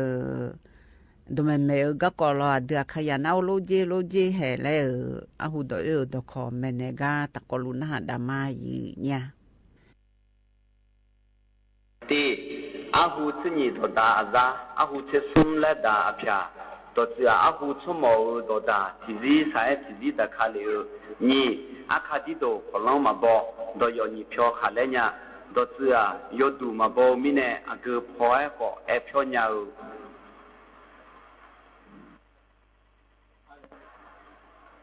สมอาคาคือลูกของขับพาคือลองซีตัวเสืออาคือนี่คือชวาก็ร่องละโอยาจอแม่อาจอทุลานาดิทุ่งเชออากอนทุลานามีขอบาตัวเสืออาจออากอนเดือยอมือยอเดมาเสปัญญางาอาวอผิวแต่มันนี้โยผิวแต่มาหืนตัวเสืออาวอผิวก็อันโยผิวรวยบองแม่ก็บาจีสุทองรักาหมอพี่อาชออาญาโยญาเดืออาชอเมียวแค่ดูรัการวยดูแม่ชี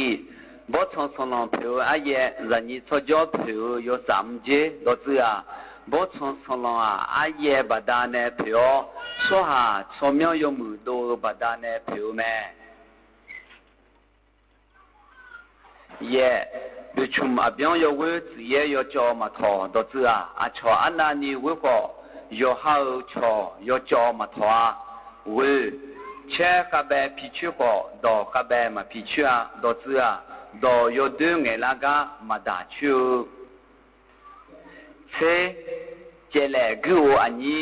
ขอจูชาชิอามาตัวเสือเจเลคันนี้กากันเนกูโอเลญาแม่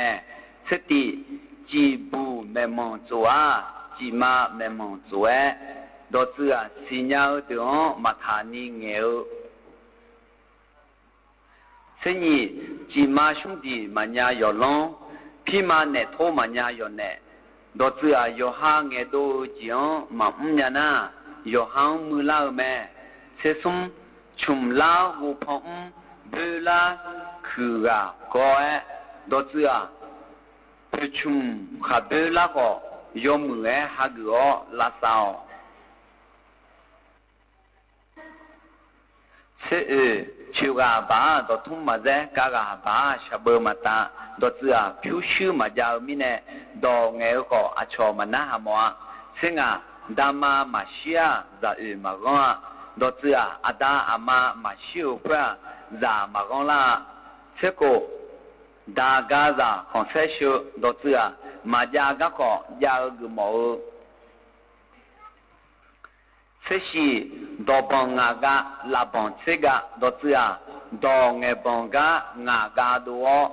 บังกาเซกาโดเสียดอกูซาเมดอญาซากงดอเสือ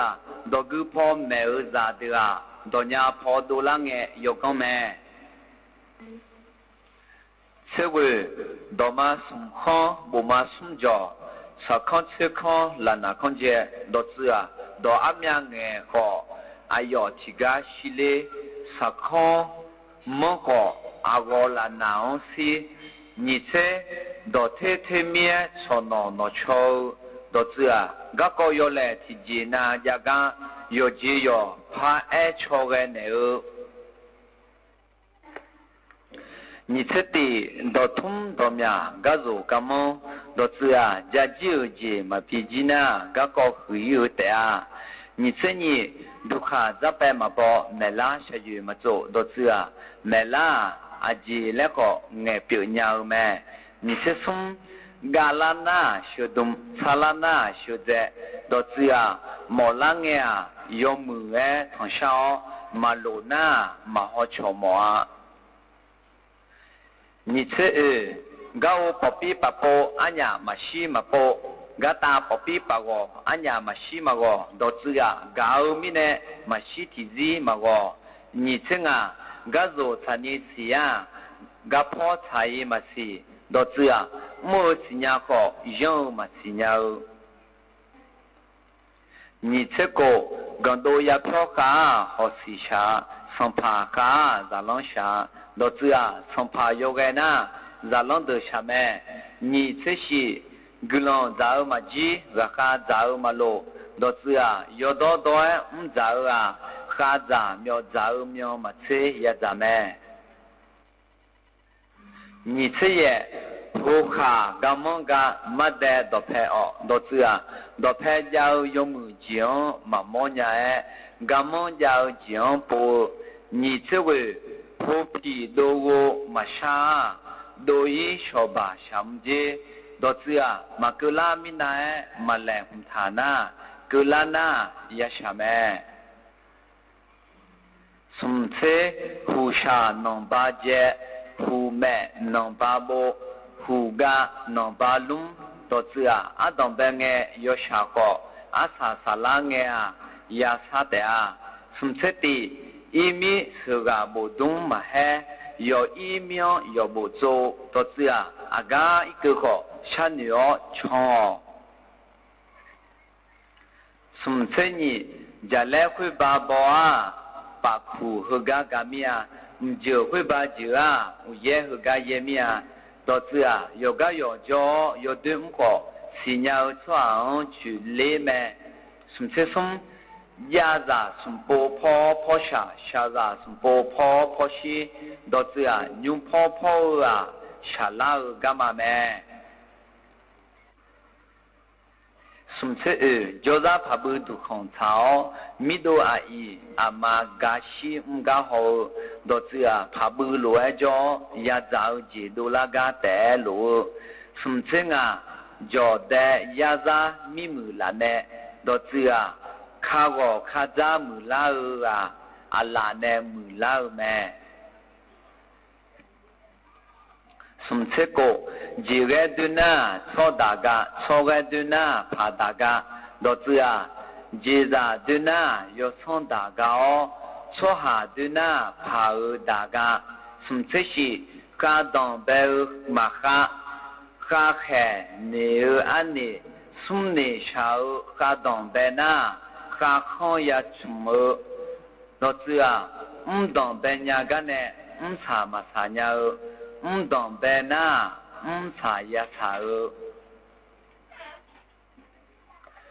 สุมเสยขล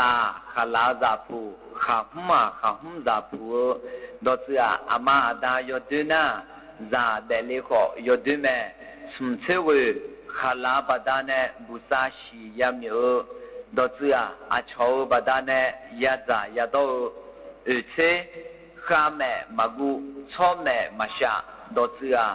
กูซาเมลานามากุชอหาเมลานามาชาดอเสติข้ามยอข้าจ้าจ้าดอเสืออาชงข้าจ้าข้าโตเสนีเขจ้าเขงจีจูจักูเขงทุกข์ดอเสือท่าคืออายุบิกเสซุมคุยยาอุโดโยซาดอเสือยอนีคุยก็ยอคือยาโดเสลาชาชิโยทิมาอาจานา当做ที่พอหลวยเพียวเลี้ยว多次啊提就提查代表个啥呢啊个节个好提破漂亮现啊拉都有去啊潮啥哈莫个有么啊潮个咋多次啊要的啊潮会读咩这个兰呢嘛得了个拉马塔西多次啊个高西马嘛那个他家去这是老比有哈有种写了有哈有节多次啊错就有就那路有哈种有哈包咩这也逻辑很不啊咋很不爱很到什么嘛破啊逻辑很不苏呢嘛么啊多次啊你嘛那会你讨节嘛爱多那啊错起来嘛么呀这个逻辑你个功能嘛啥门怕你么功能嘛的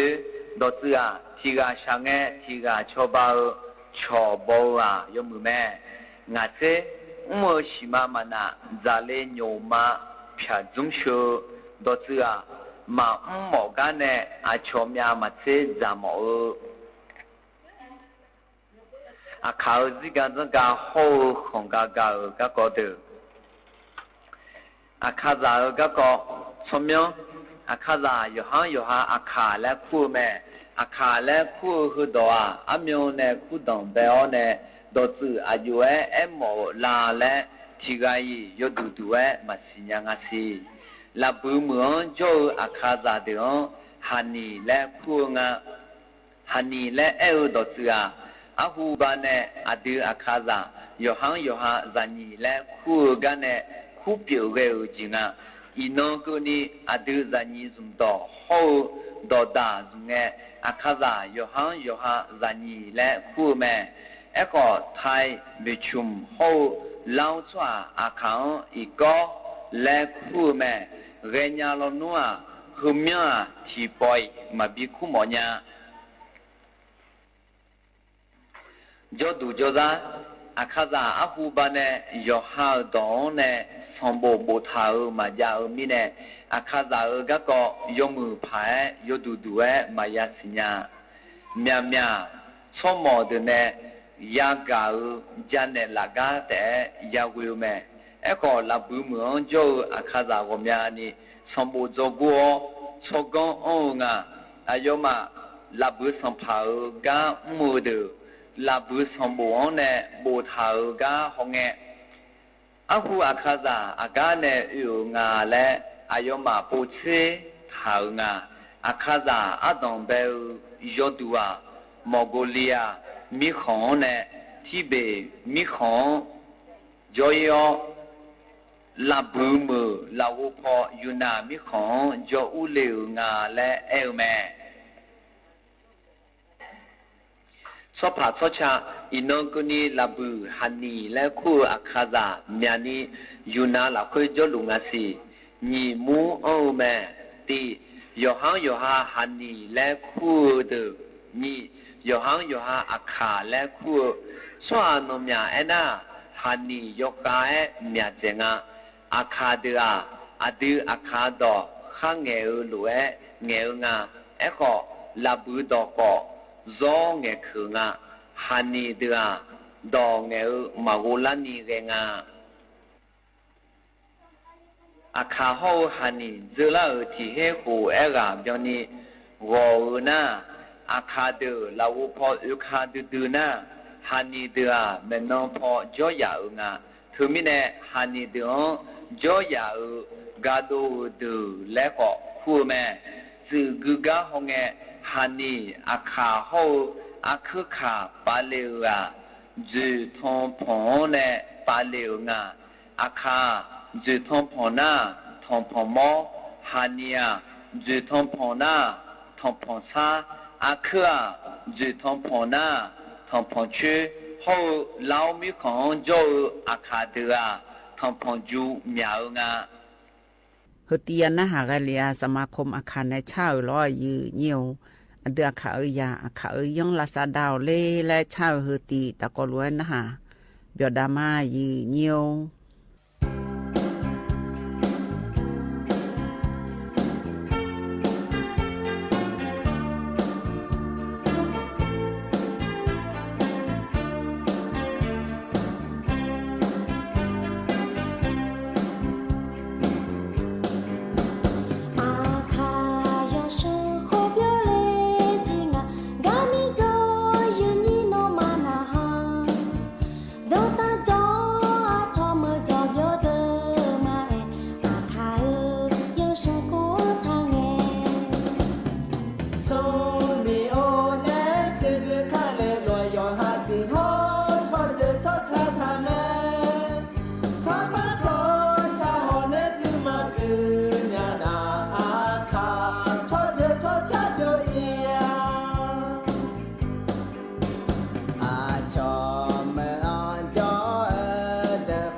ยันนะหาเบียวดูไว้หรอกันเนี่ยนะอายุอาสุหรอชมูมาแต่ก็เสร็จจะเลือกขังโจอายุใน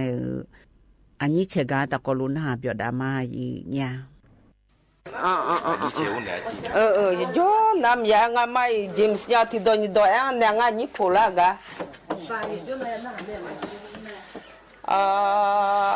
เลมิโออลาเลงla le mio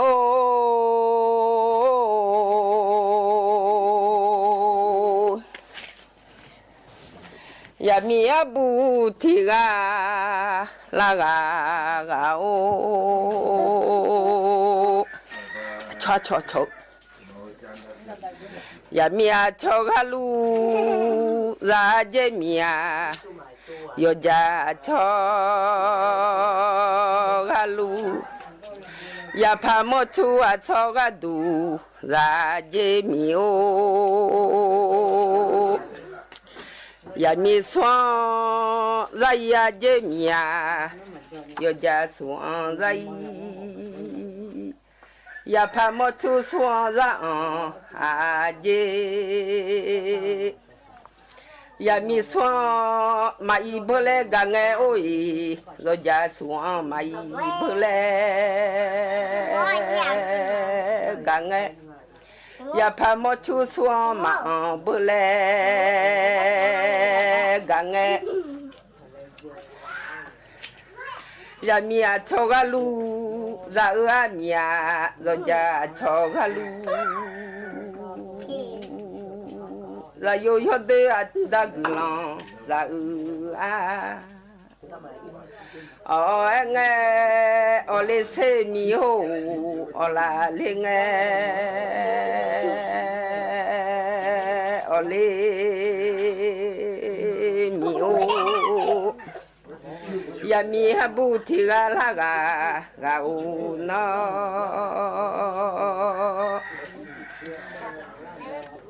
อย่าพามาชูโลงมาลอนาอย่าพามามือเสจดูลาเจมียอย่าพาคือดูมามือเสจดูลาอย่าพาเสจดูลาโอ้ยคือดูมามือเสจดูลามาเยอะสังมากุลีอาเยยามีอาบุติกาลากาโอ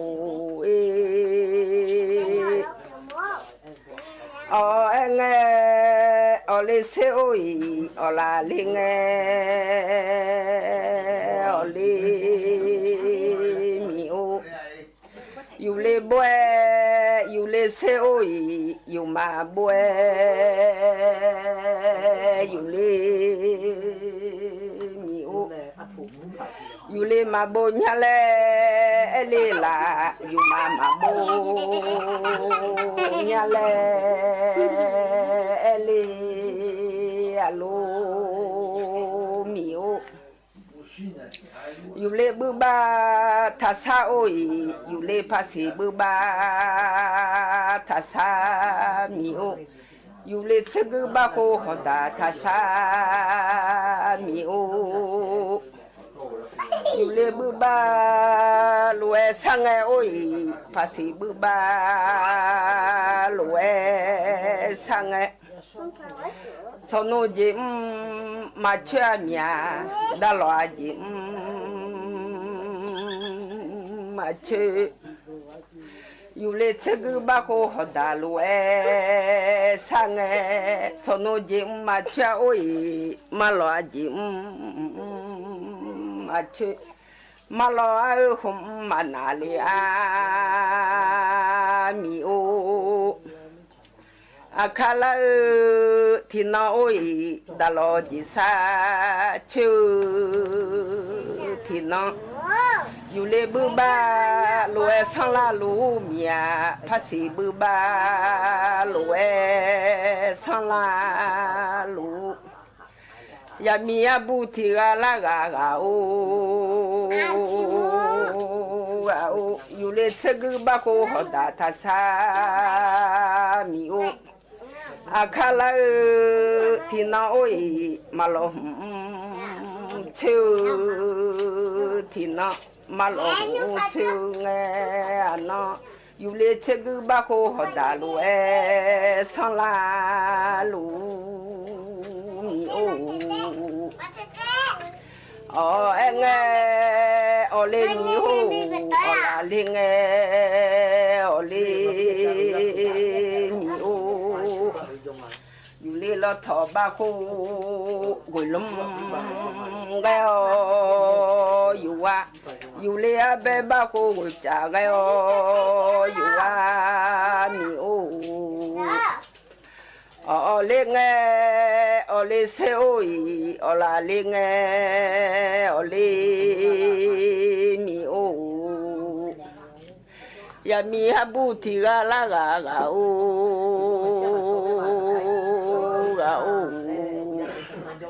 สนุดอุเชขอดาลายมีโออภิดอุเชขอดาลายอาบอกสอด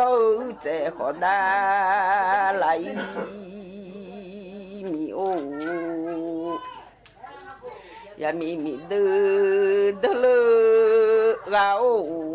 เลงเลเซโอยอลาเลงเลมีโอโนบุเทอามอที่คอเลโนบุเทมอนีมอเนญะโนผู้พาซาคือที่คืออังเลมีโอโนผู้พาซาคือนี่คือเนญะมีโอเลงเลมีโอลาเลงเลมีโออาดาดาชื่อเทนียเชื่อเมียที่เชื่อน้องมาอยู่เพื่อมีโออามาลาลาเทนียาเกที่ยาน้องมาเตเพื่อ so no du ti mo ne nya oi la za u du ti mo ne nya la ne a u du ti hu ne nya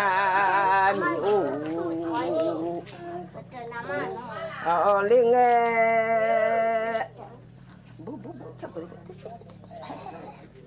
a le nge o le se oi o la le nge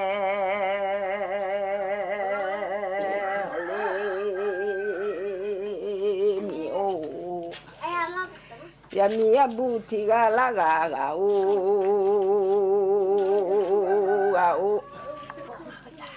so ta gu chong thang mi o no sa chu ama o ya pi sa chu ama la za u du ti ma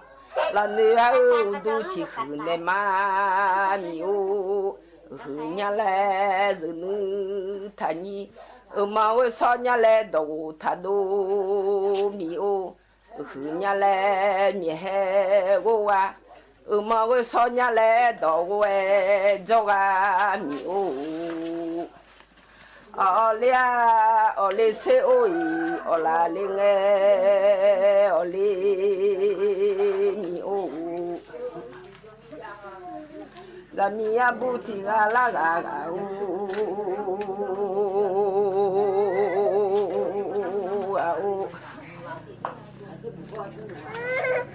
amalaga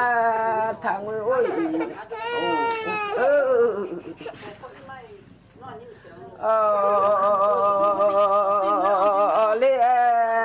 ole sele oi ola linge aswa buka bane ma aswa buka singali lola aswa ngali la ga jabwe ya mi abu tiga la ga ga u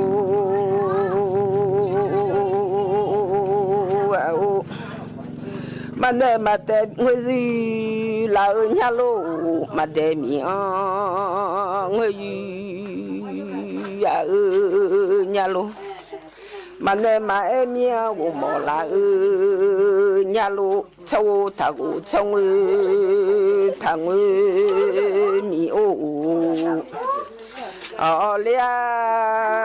ole se oi ola linge ole mi o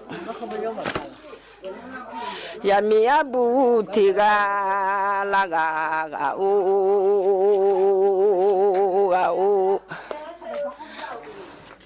mademia thangwe mai wo so mi ta wi lo mi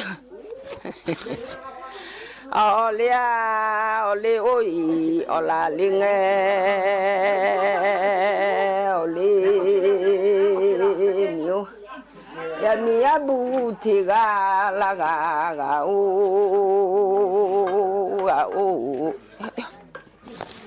ole nge ole se oi ola linge ole lo yo junga to ipa ole mia oi ola linge ole mia ya mia buti la ga o he gale mia ni pa anh chị gái ya na ha biểu du lo yu nhiều cái này na ayam từ cái gì từ chỉ Google lại phải bin hà đa nhà yu nhà nhưng sau du na còn ni ado yo ba hoyo khap phun jo lo hoyo khap phun jo ado yo này cha cái ayam han ja ở lúa tắc có na ha biểu đa ma yu nhiều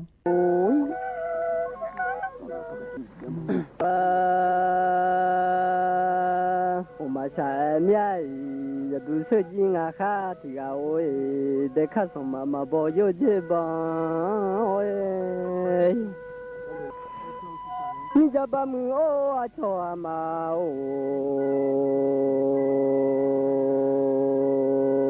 bu do nyu so ti na mia mu son ja de la ga so mu nyu so ti ya ôi để khát thì chỉ mà sửa ya bỏ ôi để khát mà bỏ lê vô gì chồng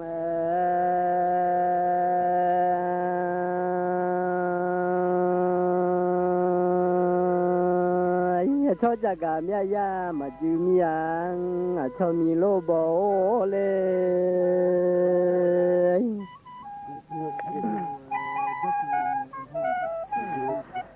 nó bố thì ya cha cả lê mẹ ya chú nhà ôi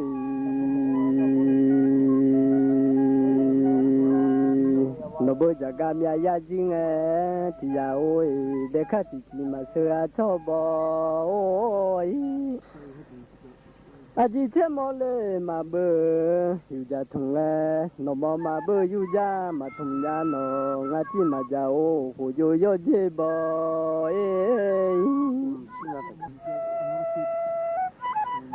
ở xa xa lệ lệ yo lệ cái nhà để khát sơ lệ mẹ số mà bò nó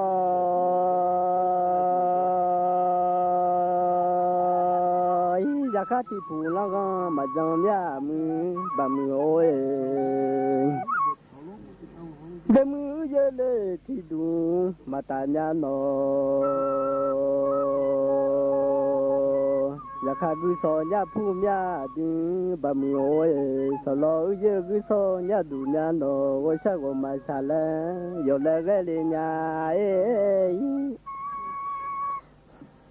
mi ma khả ở lo nu trong cả khó đông nhà nhà chỉ còn ôi chúng ma chỉ lo ba ý chú xin nhà nó ba sơ ba mù mẹ số à ma đỡ ô lê mi ma chỉ còn khả ở trong cả người nghe nhà khó ya để lo ở chăn na tang ấy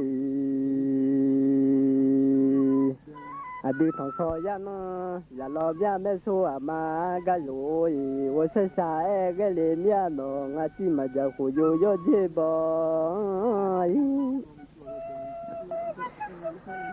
khu yo yo chế lên ngã khá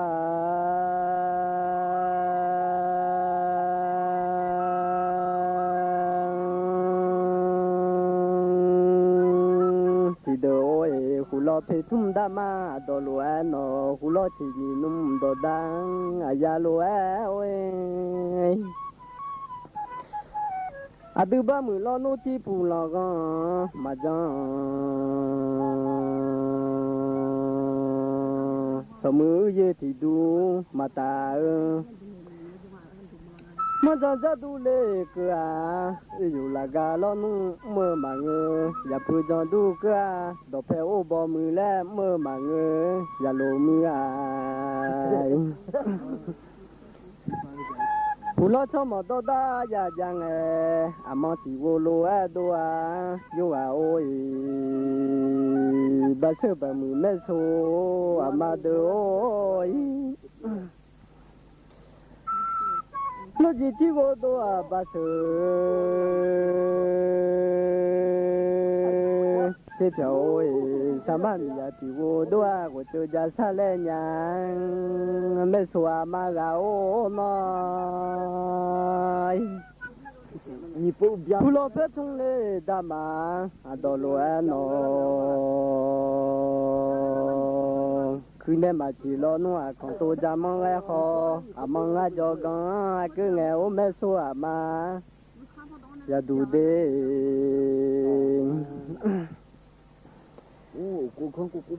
cho mà mi lô lê nó hà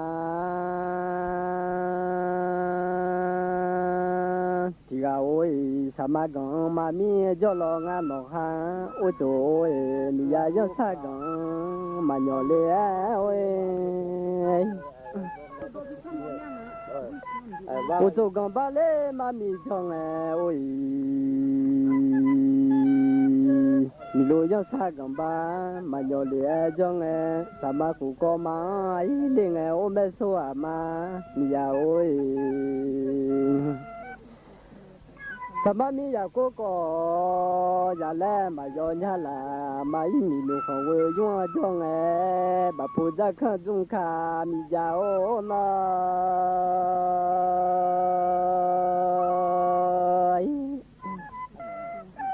cô có lẽ lẽ bà na mà cả nhà là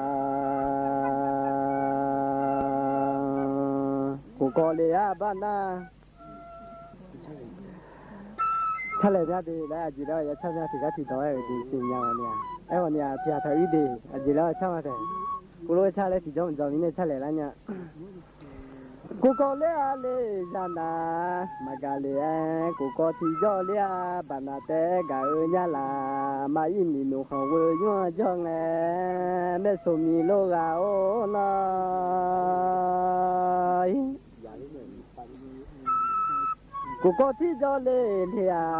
bà na té cả nghe chúng mới giả bao mà chỉ xì khuê mi nụ ơi ngồi pha do đại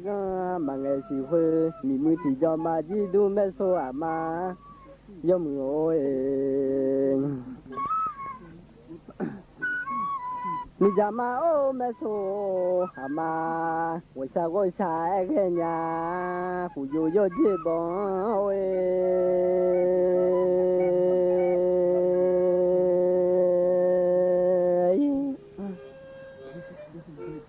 cô có thì cho đây lia bà na té cả nghe nhưng mà mi lô nó khá thì là đi mà mi lô không vừa nhá giống mi lô nhá sao bên mi thì chịu nó ya bỏ ya yêu thâu so ya chịu nó làm đi nhưng mà mi lô nó khá thì là mi giả mà ô mẹ số à mà ngồi xa cái nhà khát chỗ lăng khát lo mà chỗ đồ để khát chỗ bên mi thì chữ nó à u du che mà thằng so ya chữ nó làm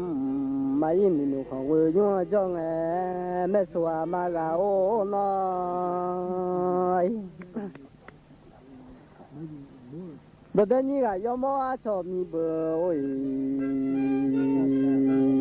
mi lôi ile đam mà khe mi lôi yo bia yo kha khó khó mẹ số à mà ôi trời mi lôi yo sa lê yo bia yo cho họ về lo ngã lá của chồng tung cứ ga đu che mà mam để khát chỉ mà sơ à cho ga ô lê nhớ sao đông cứ lê ga nghe ya mà cũng đó đến nhà một tia cho mi bơ sa má lùng nghe nhớ sao giờ ga ôi trời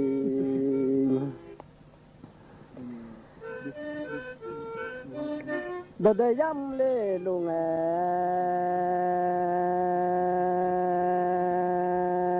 đồ phê bê ghê yam luôn á yam người ba luôn á đồ phê mà bê à đồ để yam á không mà đốm nó để khát chỉ mà sơ à cho bố lên u chú yo bia lê yo khá mà khó bự lê cả nghe à yo bia luôn á yo lo mà xa đồ để yo xa khẽ mà mình mà mồm ya san ya màu cho mi bơ à đứa chơi sum ya la khó là nhà mình ôi trời đồ để nhau xa lê chinh à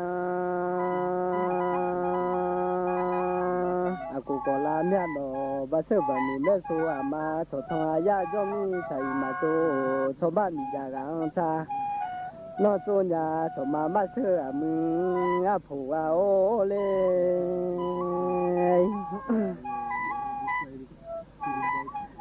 đồ để mà bỏ lê sơ gì trong sao mà ôi sao mà lo chơi mà à bỏ đèn cô có lê bà na cô có lê già na mà gà lê cô có thì do lê bà na gà bù đô mò chơi lê chung ya mà lô mò số nung bù đô ya chơi bom hi ya ni thọ gỡ mà lên được ya là ngã lê tì tì mà sơ à cho gà ô nói mi lô nữ nữ chia mi lô mi bơ nữ chi nữ cô nữ phàm họ chơi ơi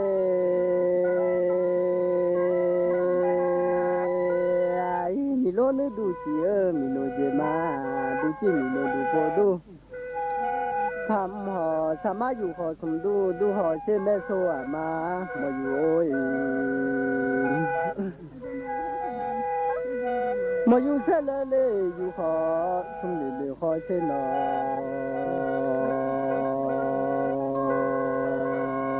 มีโลนึเลยจีมีโลจีมาเด็กขัดจีรอนุ่มมาเสือชอบบอยที่มีโลนุ่มมาเสือชอบมา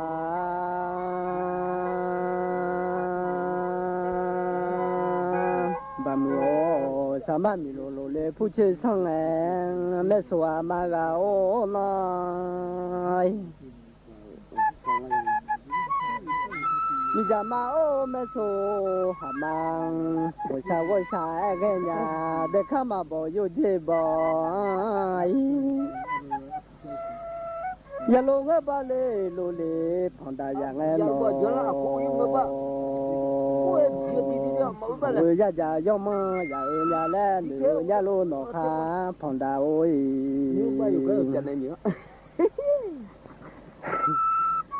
มีโลโลเลล้อนูผู้จือส่งบิมิสุปูล้อนว่าผู้จือส่งบางเงงาแม่โซอามาอาโจยเขาเว้ยมมือยผู้จือส่งจะมามีโลเลนอหาที่เอาเขาเว้ยชอดองล้อนูเดี๋ยวซ้อมาจังเขาเว้ยยิ้มเชื่อเขาเว้ยมาดอยอย่าสั่นอย่าเดือดตัวยุ่งโนมาแล้วเลยยาลาเด็กขัดจีมาเซิงมีโลอาโอน้อยอยู่มามีโลเลนอขาที่ยา ป้องกันจำไว้วัคซีนช่วยชีวิตได้โรคพิษสุนัขบ้าป้องกันได้ถ้ารู้ทันและไม่ประมาทอย่าชะล่าใจถูกกัดถูกข่วนถูกเลียบาดแผลรีบฉีดวัคซีนทันทีคนไทยรักสุข